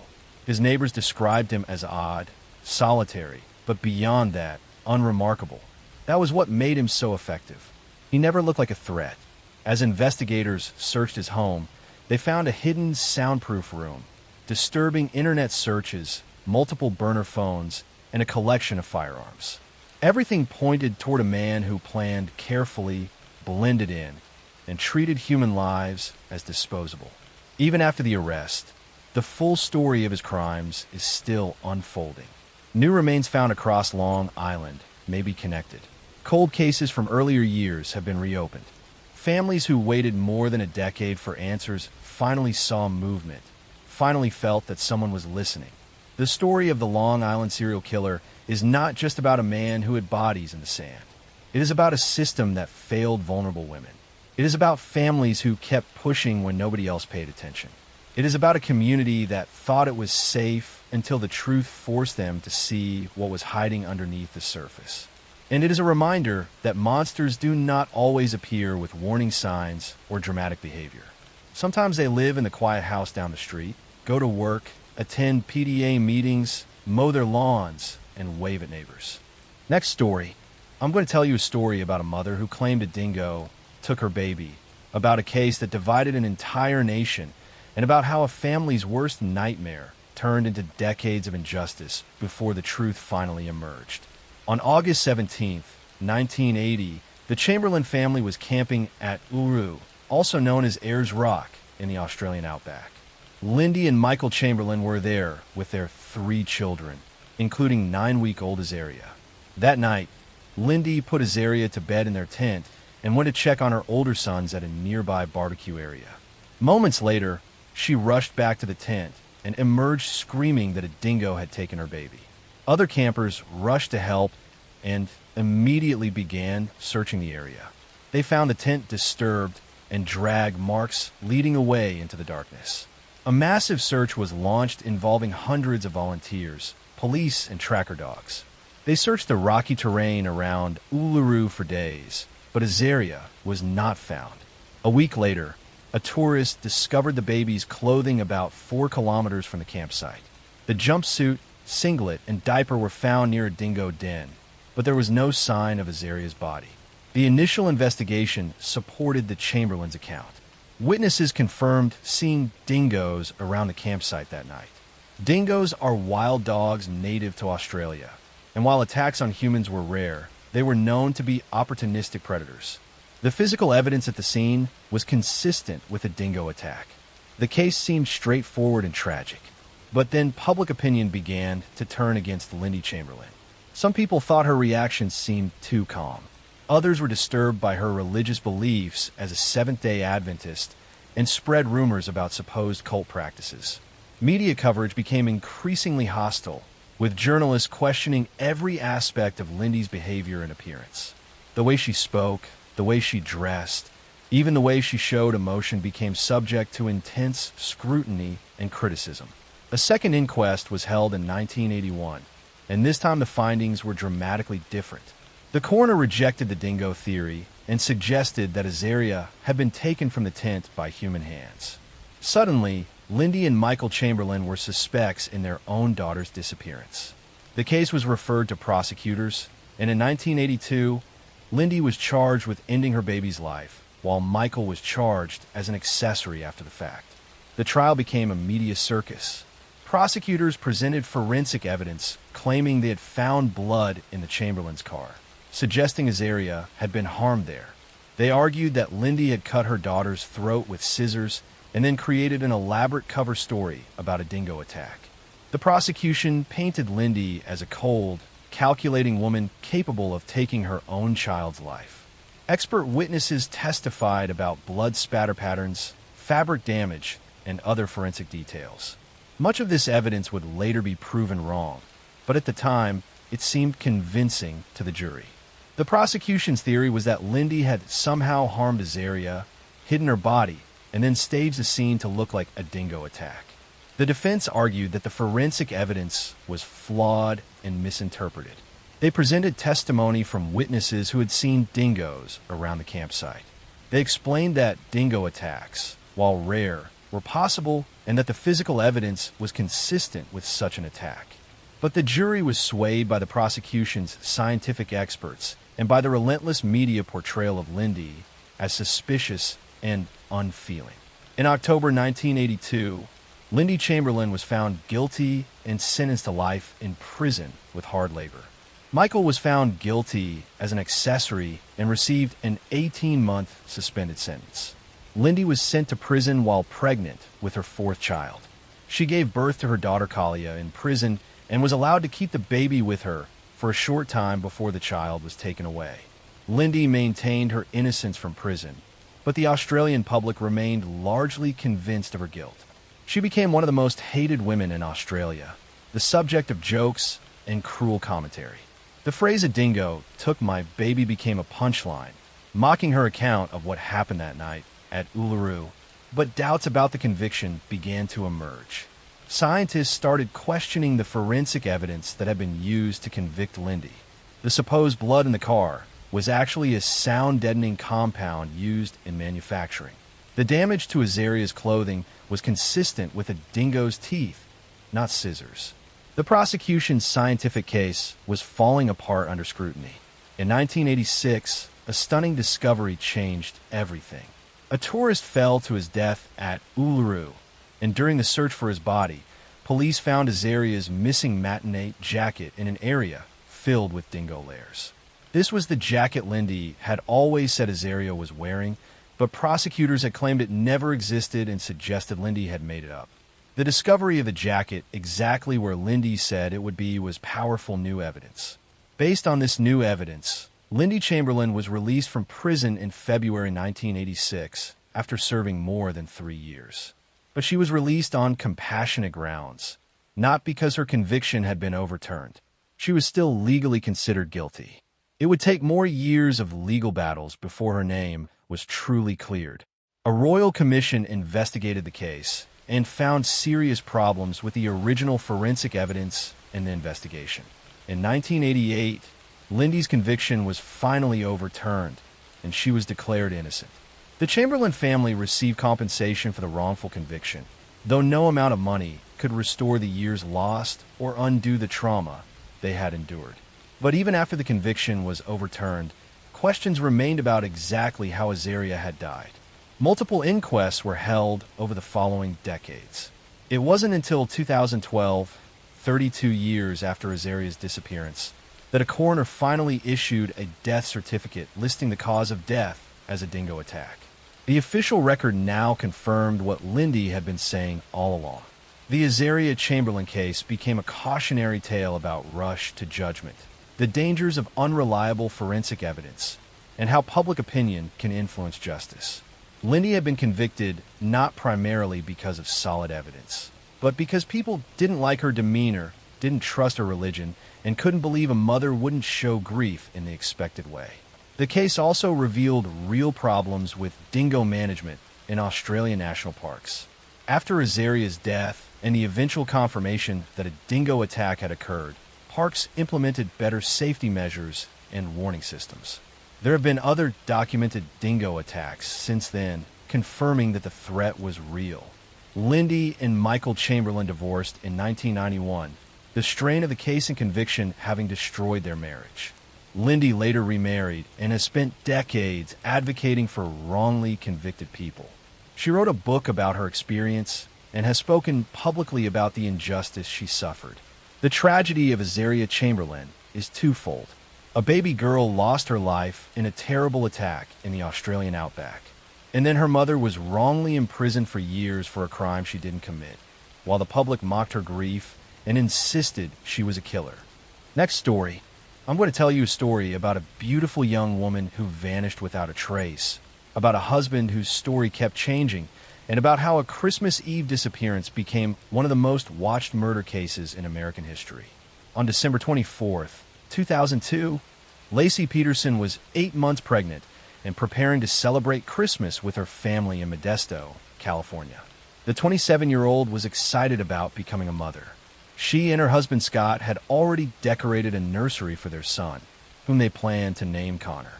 But Lacey never made it to Christmas dinner with her family that evening, and her disappearance would launch a massive search and media frenzy. Scott Peterson reported his wife missing that night, claiming he had left her at home that morning to go fishing at Berkeley Marina, about 90 miles away. He said when he returned home around 4:30 in the afternoon, Lacey was gone.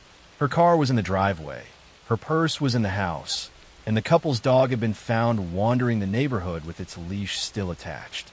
The story immediately seemed suspicious to investigators. Scott said he had gone fishing alone on Christmas Eve, in cold weather, at a marina he rarely visited. He couldn't remember what kind of fish he was trying to catch. He had concrete dust in his truck bed and on his clothes. His behavior seemed oddly calm for a man whose pregnant wife had just vanished. As police investigated, they discovered Scott Peterson was not the devoted husband he appeared to be. He had been having an affair with a massage therapist named Amber Fry. Scott had told Amber he was single and had even told her in early December that this would be his first Christmas without his wife, implying she had died. This was 2 weeks before Lacey actually disappeared. Amber contacted police after seeing news coverage of Lacey's disappearance and recognizing Scott. She agreed to cooperate fully with the investigation, recording her phone conversations with Scott. In these recordings, Scott continued to lie, telling Amber he was traveling in Europe when he was actually in Modesto searching for his missing wife. His deceptions were constant and elaborate. Meanwhile, Lacey's family organized massive search efforts. Volunteers distributed thousands of flyers with Lacey's picture. Her face appeared on national news broadcasts. The case captivated America because Lacey seemed like the girl next door, young and pregnant and full of life.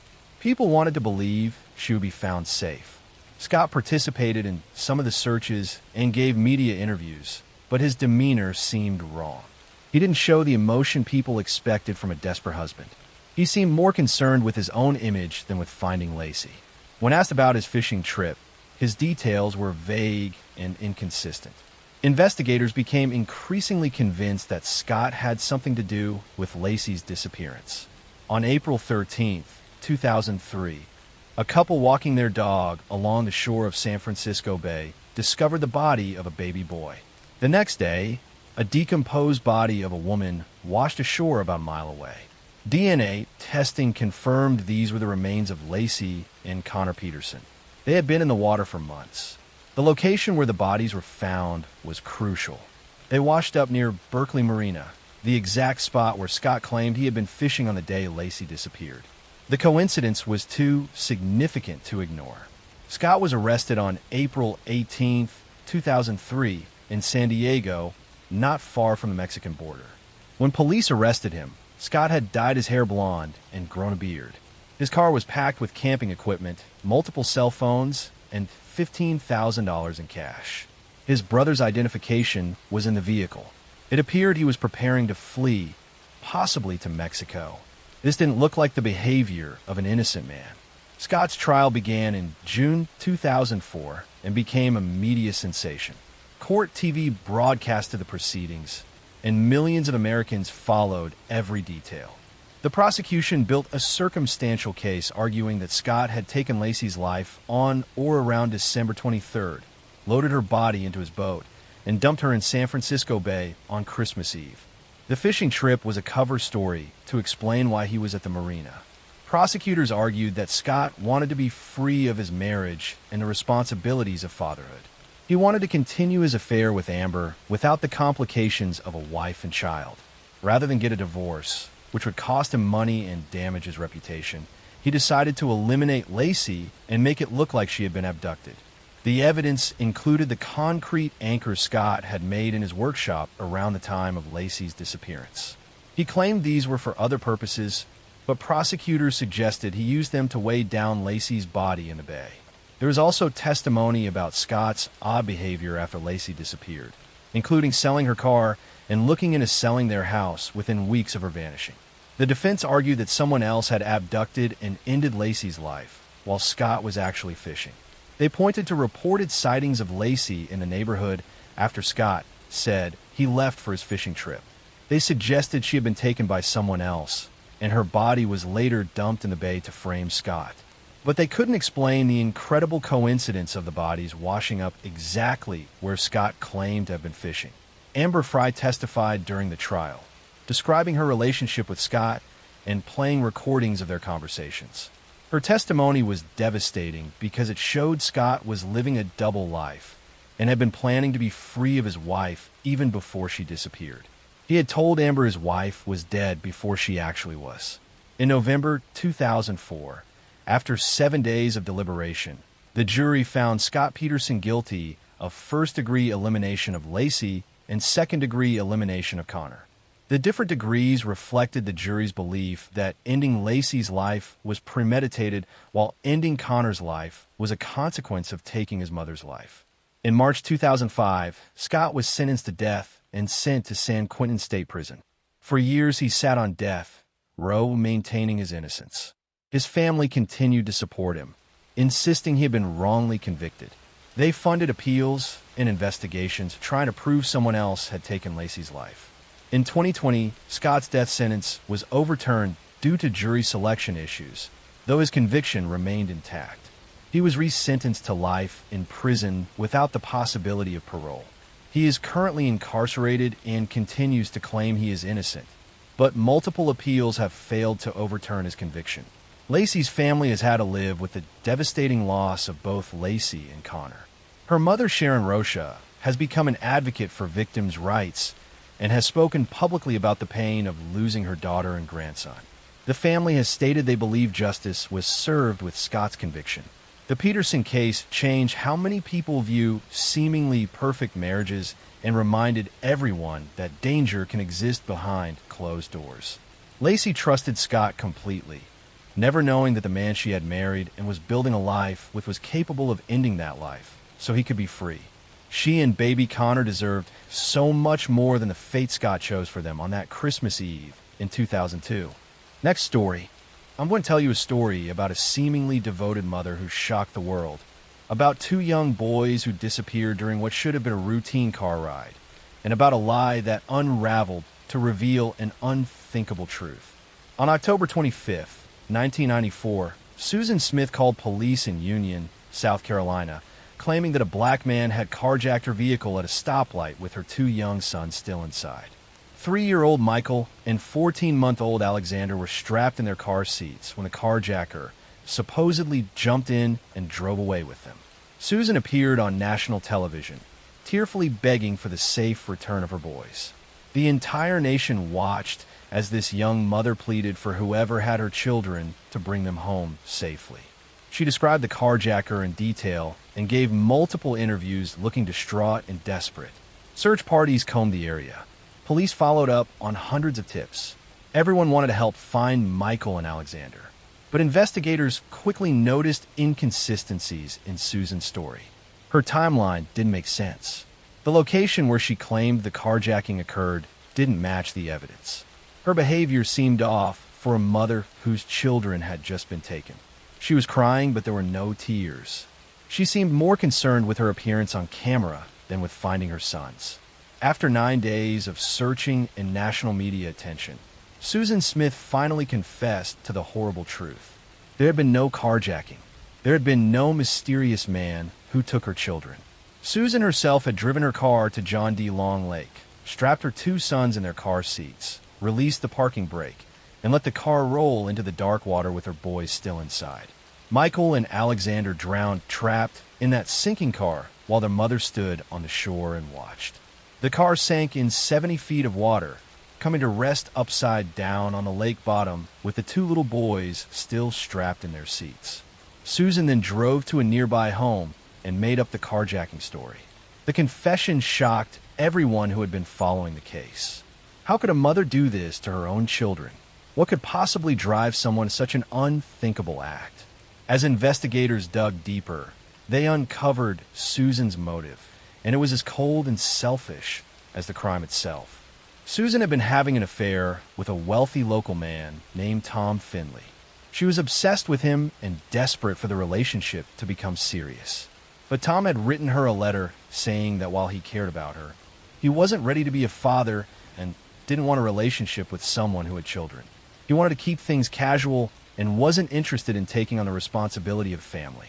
Susan decided that her sons were obstacles standing between her and the relationship she wanted, rather than accept that Tom simply wasn't interested in a serious commitment. She convinced herself that if her children were gone, he would want to be with her. So she eliminated them, then created an elaborate lie to cover up what she had done. The carjacking story was deliberate and calculated. By claiming a black man had taken her children, Susan was exploiting racial stereotypes and tensions, knowing it would make her story more believable and generate sympathy. She was willing to let an innocent person be blamed for her crime. Police wasted valuable time following false leads based on her fabricated description. During the investigation before her confession, Susan even participated in the searches for her sons. She stood by the lake where their bodies lay underwater and continued to lie. She appeared on television multiple times, maintaining her story while knowing exactly where her children were. The level of deception was staggering. When divers finally recovered the car from the lake, they found Michael and Alexander still in their car seats. The image of those two little boys trapped underwater in the dark haunted everyone involved in the case. They had been alive when the car entered the water. They had experienced the terror of the car sinking, the water rushing in, and they had died alone without their mother there to save them. Susan Smith was arrested and charged with 2 counts of ending life. Her trial began in July 1995, and the entire nation watched. The prosecution presented overwhelming evidence of her guilt and argued for the death penalty. They painted Susan as a selfish, cold-blooded killer who had sacrificed her children for a man. The defense tried to generate sympathy by presenting evidence of Susan's troubled childhood. She had been abused and had attempted to end her own life as a teenager. They argued she was mentally ill and not fully responsible for her actions. They portrayed her as a damaged person who had made a terrible decision in a moment of desperation. The jury found Susan Smith guilty on both counts, but during the penalty phase, they chose life in prison instead of death. Some jurors later said they believed Susan was genuinely mentally ill and that execution wasn't appropriate. She was sentenced to life in prison with the possibility of parole after 30 years. Susan Smith is currently incarcerated at Leith Correctional Institution in South Carolina. She will be eligible for parole in 2024, 30 years after the crimes. The families of Michael and Alexander have stated they will fight her release, arguing she should remain in prison for the rest of her life. Over the years, Susan has had disciplinary problems in prison, including affairs with guards. She has given interviews where she expressed remorse, but many people question whether that remorse is genuine or just another manipulation. The woman who could watch her children drown and then lie about it for 9 days may not be capable of true remorse. The case had a lasting impact on how missing children cases are investigated. Law enforcement became more aware that family members can be suspects even when they appear to be grieving victims. The case also sparked conversations about the dangers of false accusations and how racial stereotypes can be exploited. For David Smith, the father of Michael and Alexander, the tragedy was devastating. He had to bury his 2 young sons while knowing their mother had deliberately taken their lives. He has spent years advocating for justice and keeping his son's memory alive. Susan Smith eliminated her children because they were inconvenient, because they stood between her and what she wanted. Michael and Alexander died, not because of some random act of violence, but because their mother valued a relationship with a man more than she valued their lives. That cold calculation makes her crime one of the most disturbing cases of maternal filicide in American history. Next story. I'm going to tell you a story about a nurse who was supposed to care for premature babies, but instead became their killer, about a hospital ward where infant deaths suddenly skyrocketed, and about how one woman's actions devastated dozens of families before anyone realized what was happening. In the early 1980s, Behar County Hospital in San Antonio, Texas had a problem. The pediatric intensive care unit was experiencing an unusual number of infant deaths and medical emergencies. Babies who had been stable would suddenly go into cardiac arrest for no apparent medical reason. The staff was baffled and concerned, but they couldn't identify what was causing these mysterious crises. What they didn't know was that one of their own nurses was deliberately harming the babies in her care. Her name was Janine Jones, and between 1981 and 1982, she is believed to have injured or ended the lives of up to 60 infants and children, making her one of the most prolific killers in American history. Janine Jones became a licensed vocational nurse in 1977 and began working in the pediatric intensive care unit at Behar County Hospital in San Antonio. She seemed dedicated to her work, often volunteering for extra shifts and showing deep emotional investment in her young patients.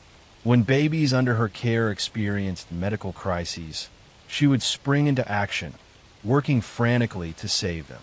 But colleagues began noticing a disturbing pattern. The medical emergencies seemed to happen disproportionately during Janine's shifts. Babies would be fine, then suddenly crash when she was caring for them. She always seemed to be present when these crises occurred, always ready to jump in and try to save the day. Janine's method was insidious. She would inject babies with dangerous substances, including digoxin, a heart medication that in large doses can cause cardiac arrest, and heparin, a blood thinner that could cause hemorrhaging. She would also inject succinylcholine, a paralytic drug that stops breathing. These drugs were available in the hospital, and as a nurse, Janine had access to them. After injecting a baby with one of these substances, she would wait for the inevitable medical crisis. The baby would stop breathing or go into cardiac arrest. Alarms would sound. Other staff would rush in, and Janine would be right there, performing CPR, calling for help, doing everything possible to save the baby she had just poisoned. Sometimes the babies survived these episodes. Sometimes they didn't. But whether they lived or died, Janine got what she wanted: attention, drama, and the opportunity to play the hero.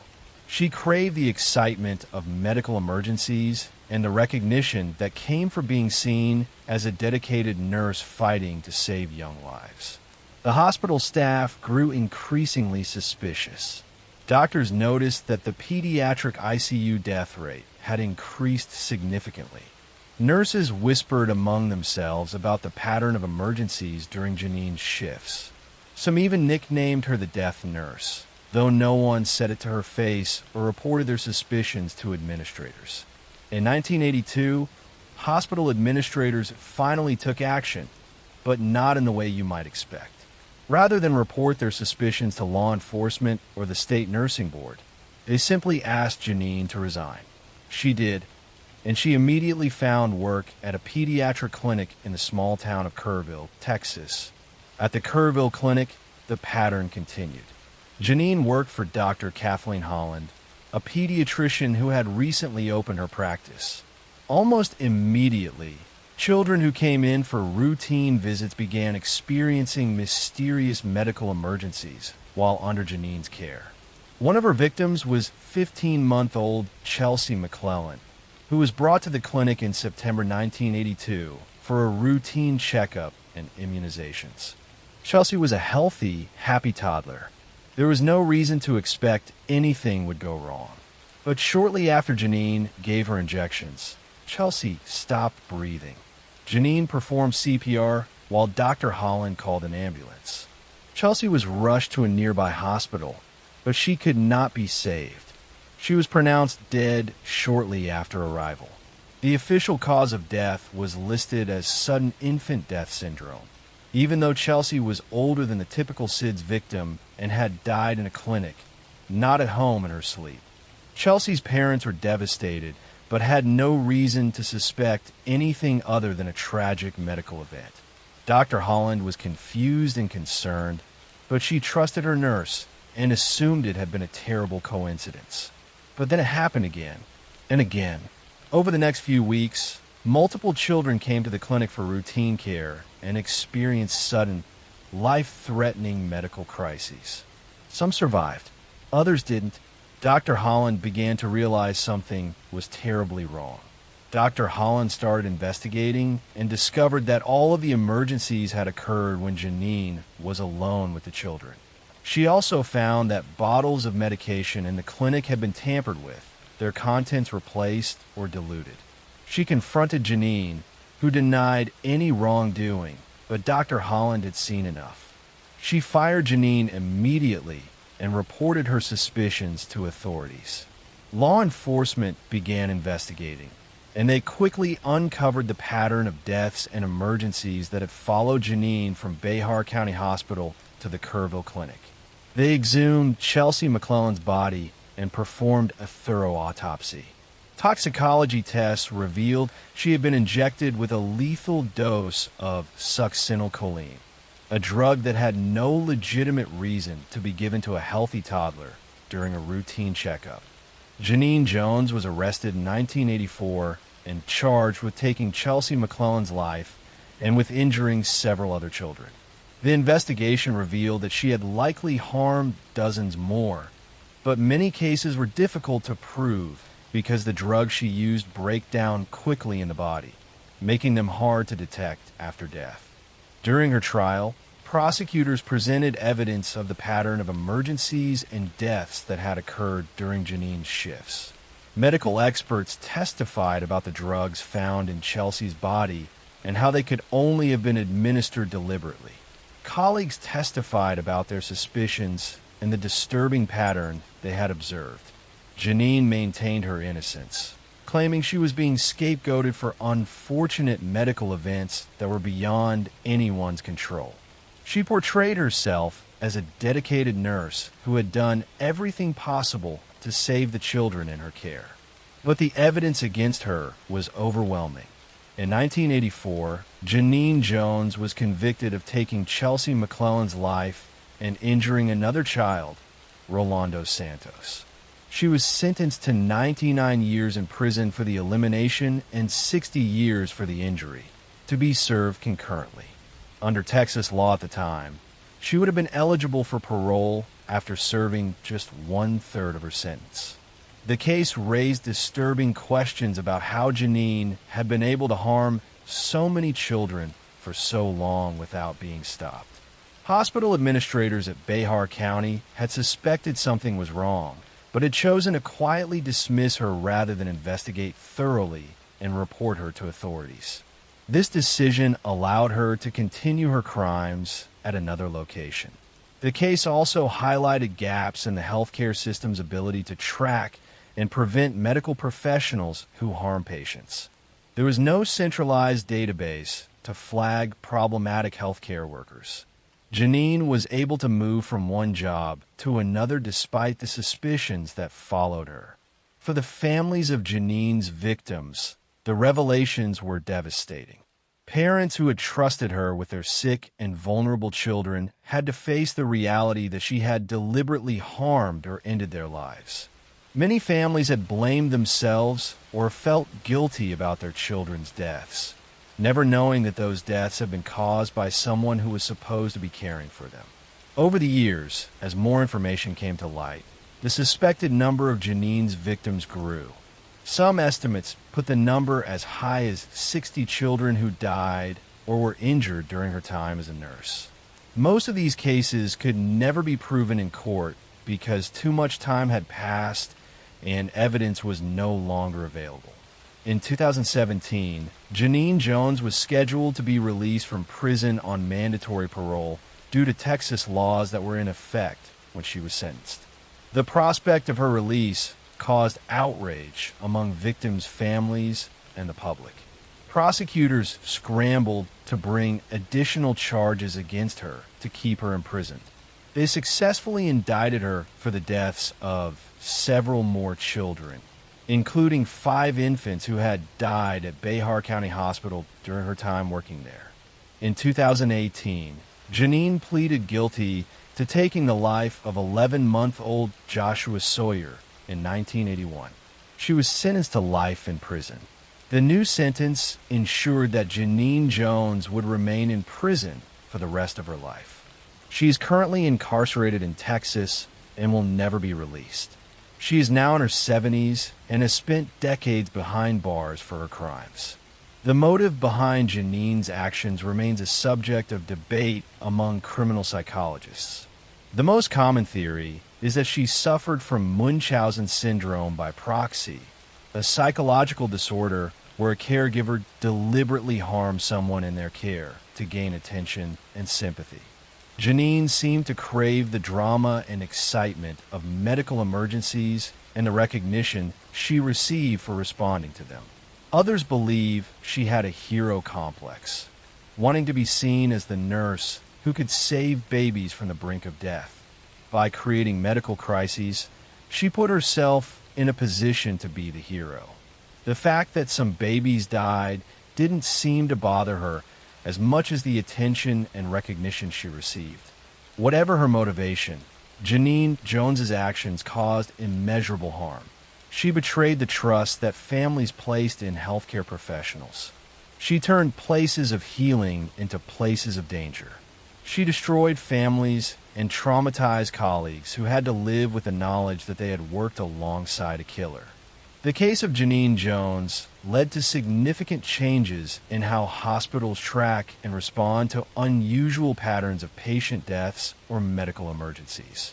Healthcare facilities now have better protocols for investigating suspicious patterns and reporting concerns to appropriate authorities.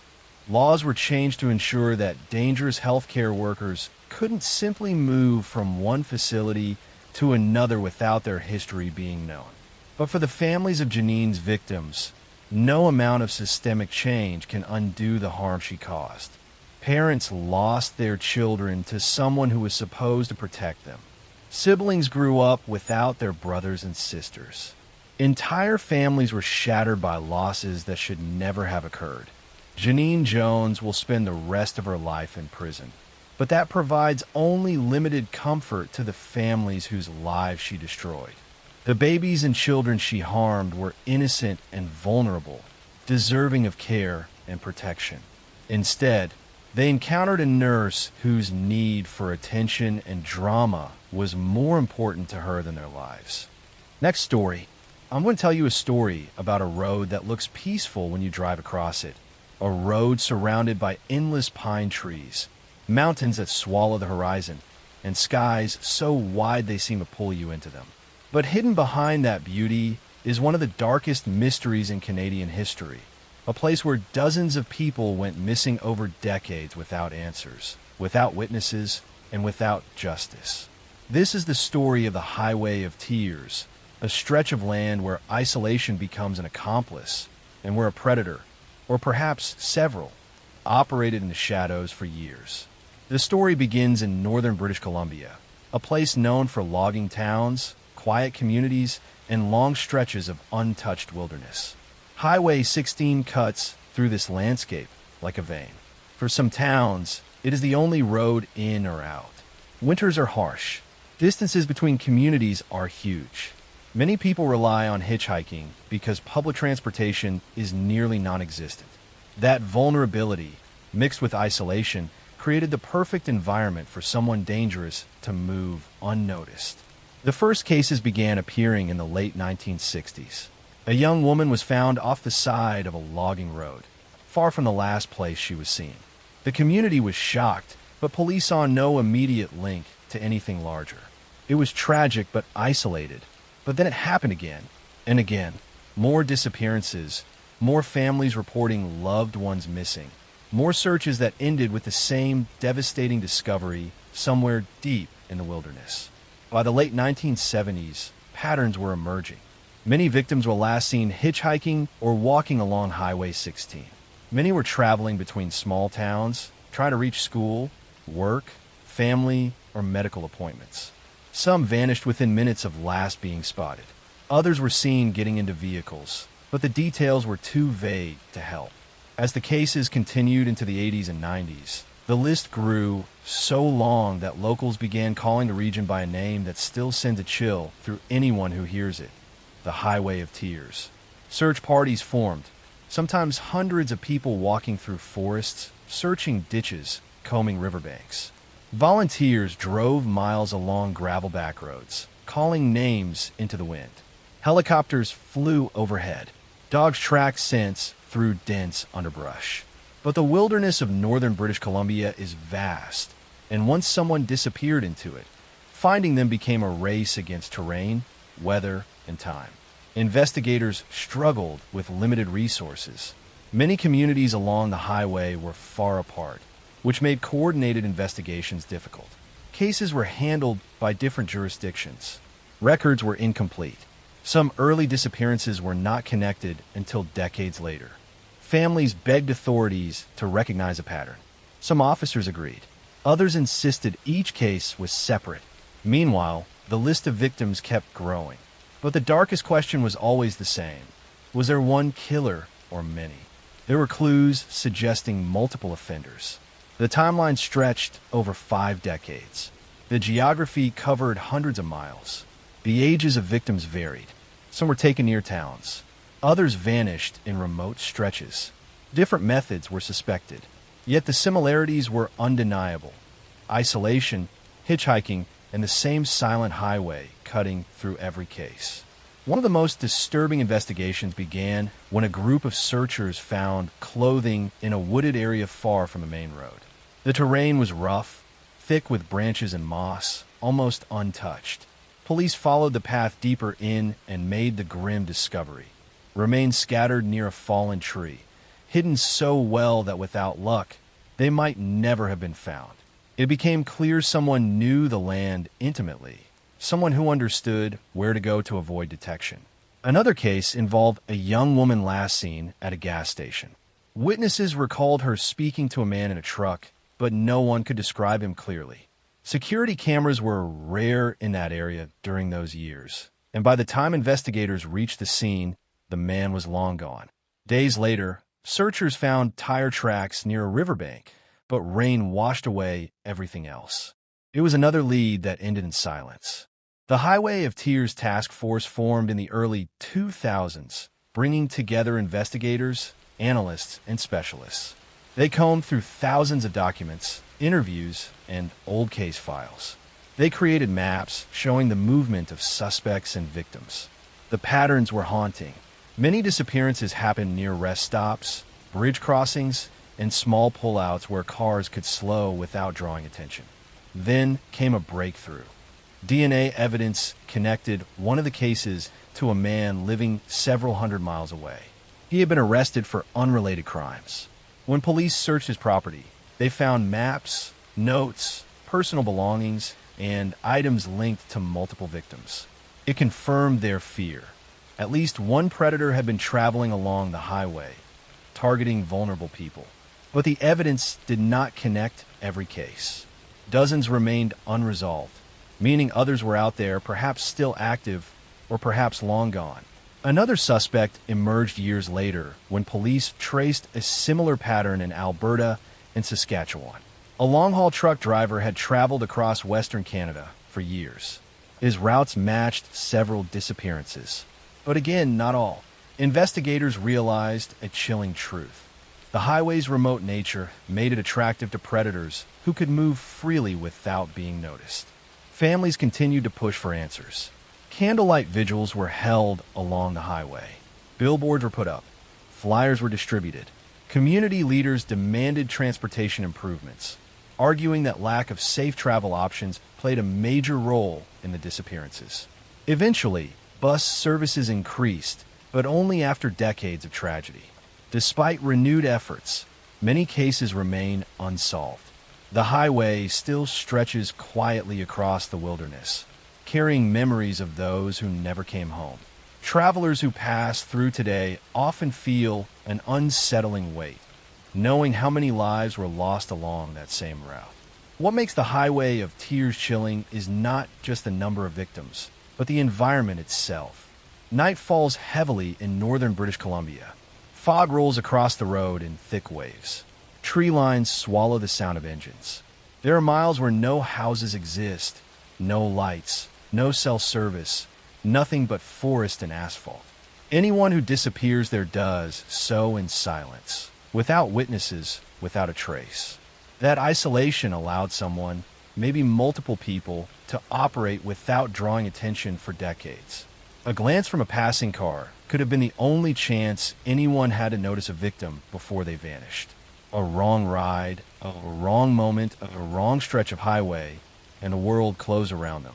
Today, investigators still reopen files, still test new DNA samples, still follow leads. Technology advances, and each advancement brings the possibility of identifying someone responsible. Some families finally received answers. Many still wait. Each year, memorial gatherings are held to honor the victims, their names spoken softly into the cold air as candles flicker in the darkness. The most haunting part of the story is this: the Highway of Tears does not look dangerous. It looks peaceful. It looks endless. It looks like any other remote highway. And that is what makes it so terrifying.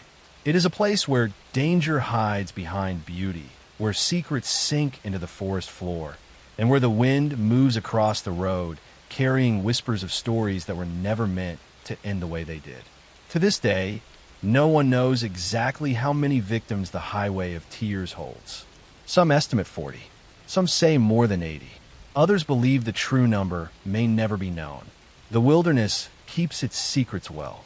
What remains is the chilling reality that through decades of silence, someone, or several people, used that long stretch of road as their hunting ground, leaving behind one of the most tragic and enduring mysteries in Canadian history.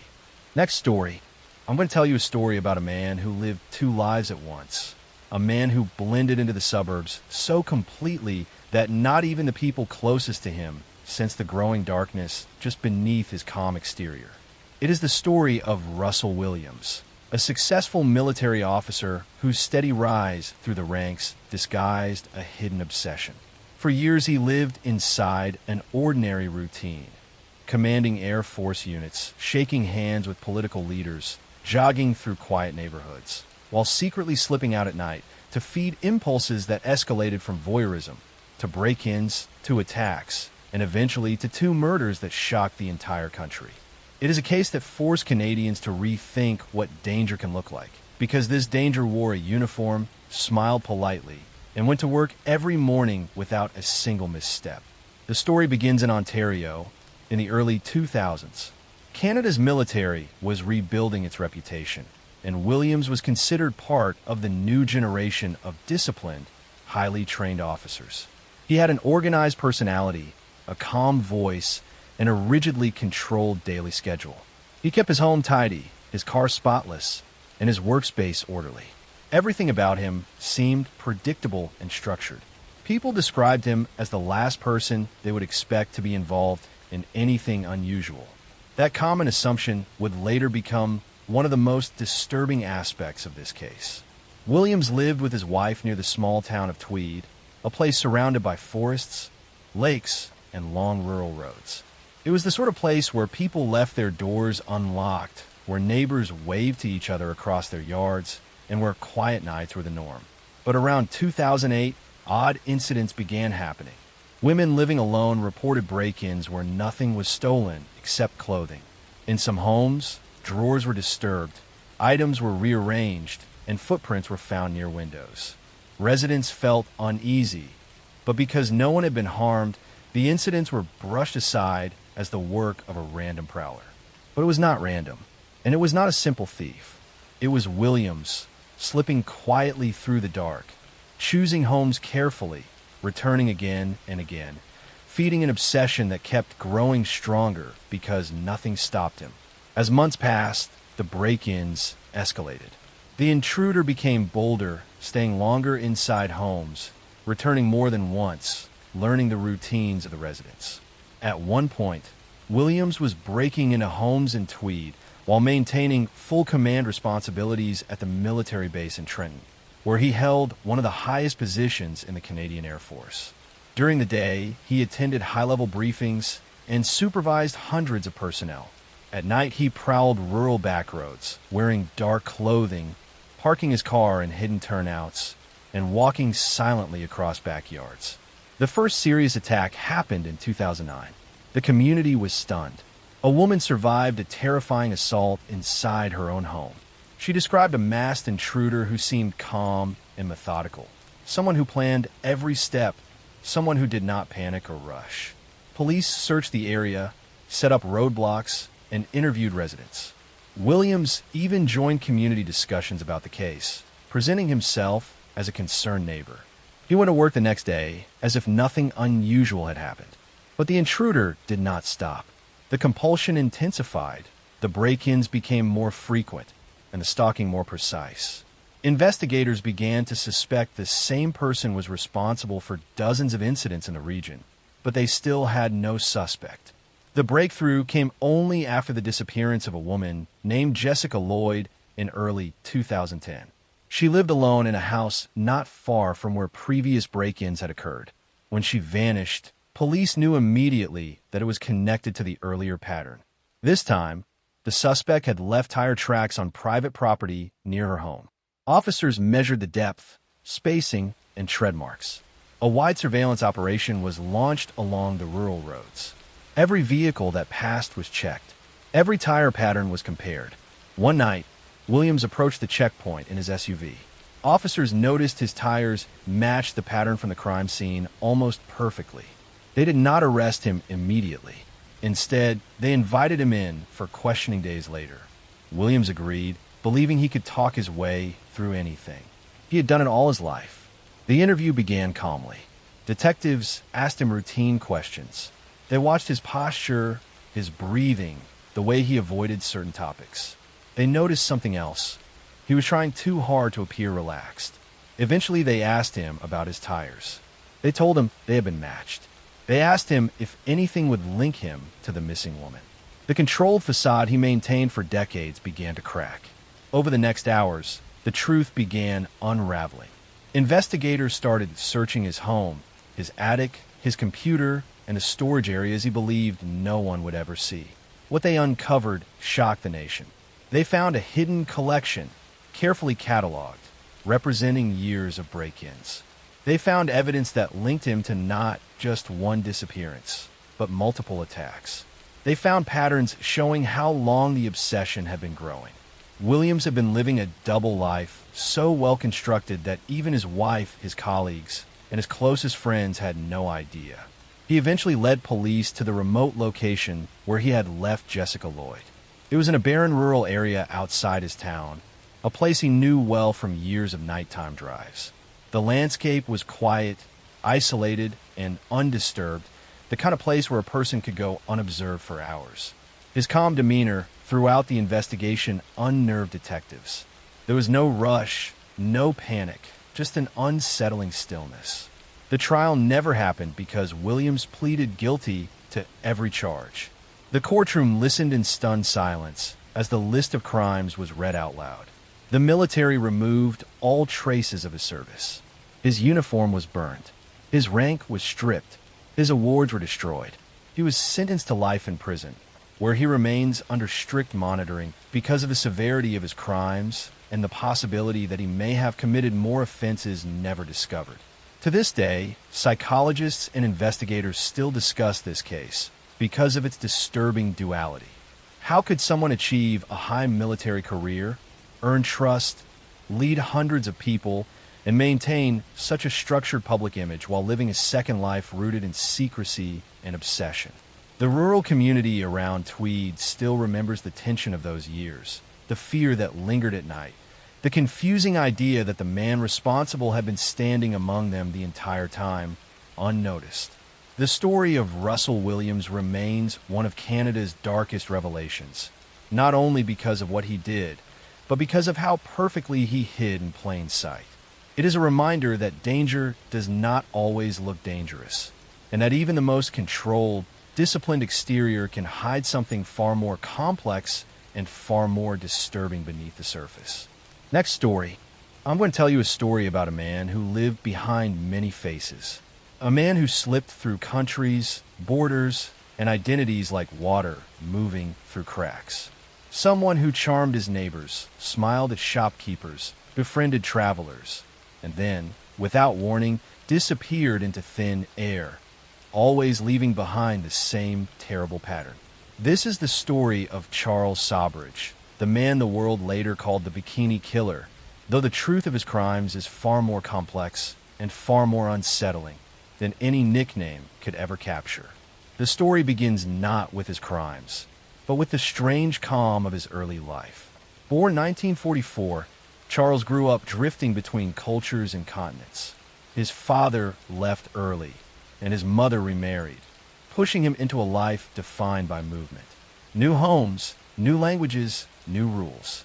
By the time he was a teenager, He had already learned the most important lesson he would carry with him for the rest of his life. People trust what they want to see. And if you can give someone exactly the image they expect, their eyes become blind to everything else. He began with small cons charming tourists, borrowing money, creating fake identities. Nothing violent, nothing that drew too much attention. But even then, he practiced the part that made him so dangerous later. He watched people closely, memorizing their habits, their desires, their vulnerabilities. Every person he met was a potential puzzle piece in the life he wanted to build. By the early 1970s, Charles was drifting along the hippie trail, a route that took young travelers across Europe and Asia. These were people who craved freedom, silence, adventure, and transformation. They traveled alone, far from home, unfamiliar with the customs and dangers of the countries they visited. Many were trusting, open, and eager to bond with strangers. Charles saw opportunity in every one of them. He created the perfect mask. He dressed well. He spoke gently. He acted knowledgeable about local culture. He offered help, directions, food, a place to stay. People gravitated toward him. He could sit in a cafe and draw a small crowd simply by telling stories. He became the kind of traveler others aspired to be. Confident, worldly, connected. And that is where the first disappearances began. Travelers who had last been seen with him simply stopped writing home. Some were found later. Some were not found at all. But at that time, no one connected the dots. The hippie trail saw many people vanish for reasons ranging from accidents to illness to deliberate escape from old lives. But Charles's pattern was different.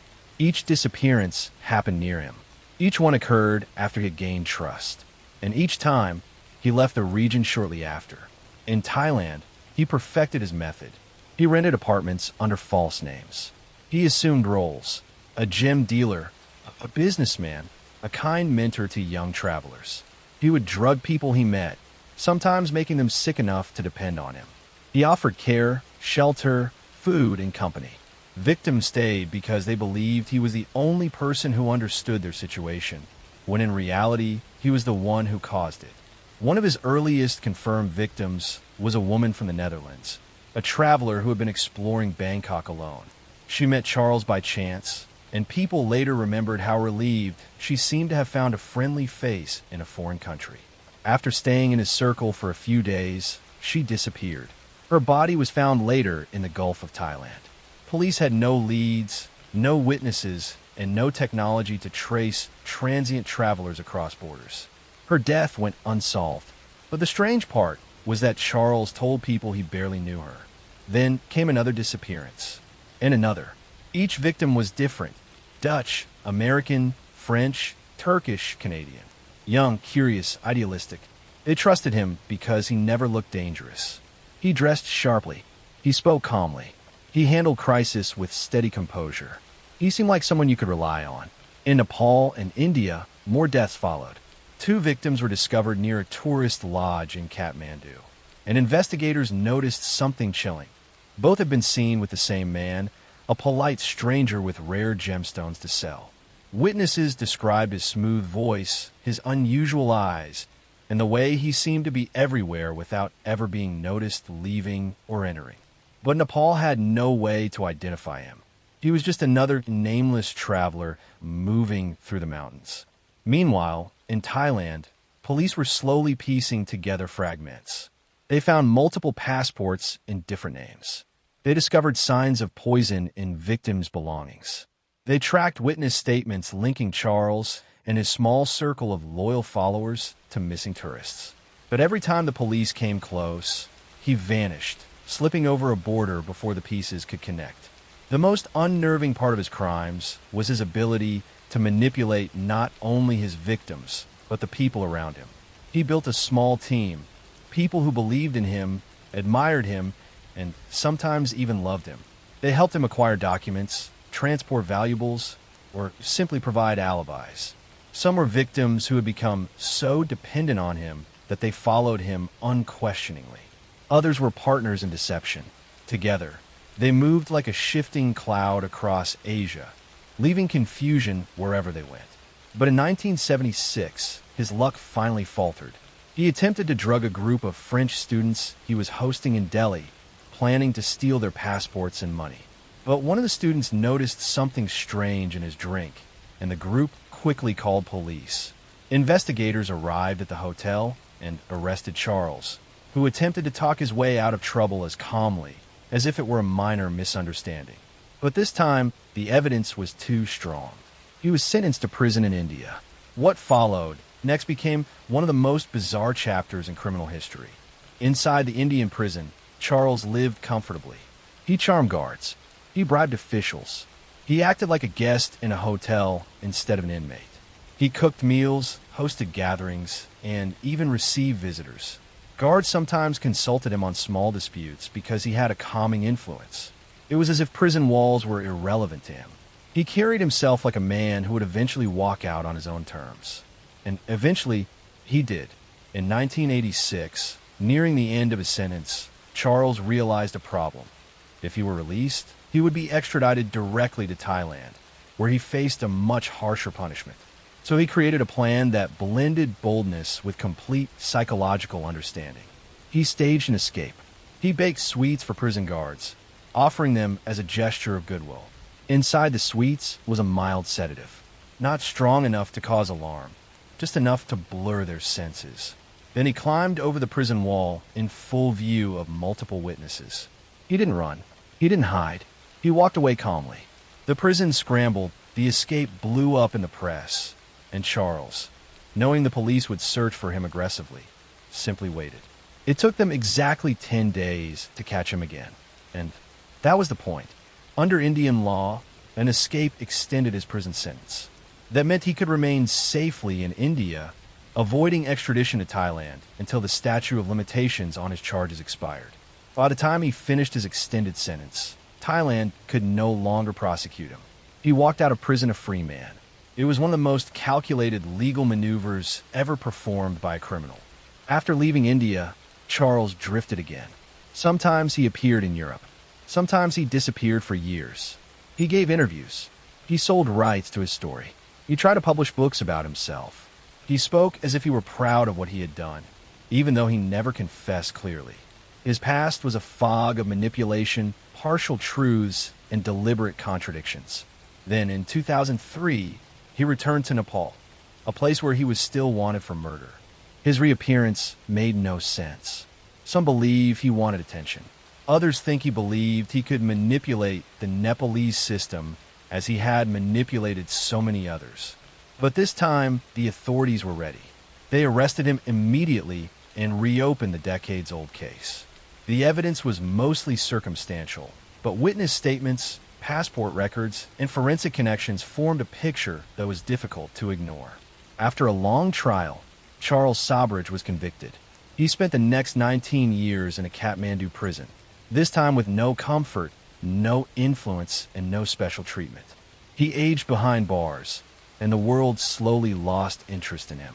In 2022, at the age of 78, he was released on medical grounds and deported to France. Today, he lives quietly. No interviews, no headlines, no dramatic statements. A man who spent decades shaping his identity into a myth now sits in the shadows, away from the noise, as if the world has finally stopped listening to him. But what makes Charles Sabridge so chilling is not just the crimes themselves, or the number of victims linked to him, or the way he slipped through countries like a ghost. It is the calmness, the patience, the willingness to wait. The way he convinced strangers that he was their friend, their guide, their rescuer, only to watch them disappear. He did not need violence to gain control. He needed trust, and trust was something people gave him freely. The hippie trail is gone now. The apartments he rented in Bangkok have been demolished. The lodges in Nepal have changed hands. The borders he crossed quietly now have digital systems, fingerprints, and cameras.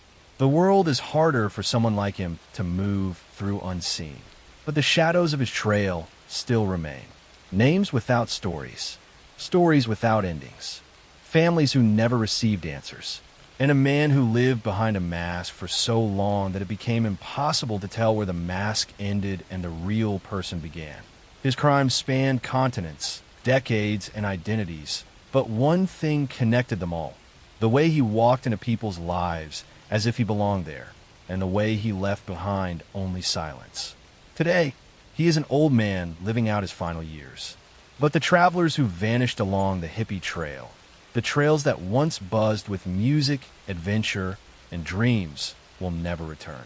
Their disappearances remain a cold whisper in the history of international crime. A reminder that danger does not always come with a warning. And sometimes the most dangerous person in the world is the one who smiles the warmest. It is one of the strangest, most haunting cases in modern criminal history. Not because of brutality, but because of deception. Not because of chaos, but because of calculation. And because some people can walk through the world wearing a face that looks entirely human while hiding a darkness so subtle, so patient, and so controlled that it's nearly impossible to see until it's too late. And that is the story of Charles Sobridge, the man who walked across Asia, Europe, and the world, leaving behind trails of unanswered questions, unclaimed identities, and a legacy of quiet terror that still unsettles anyone who dares to follow his path. That brings volume 76 to an end. The story is over now, and the rain will play to help you settle in and drift off. Close your eyes, rest well, and good night.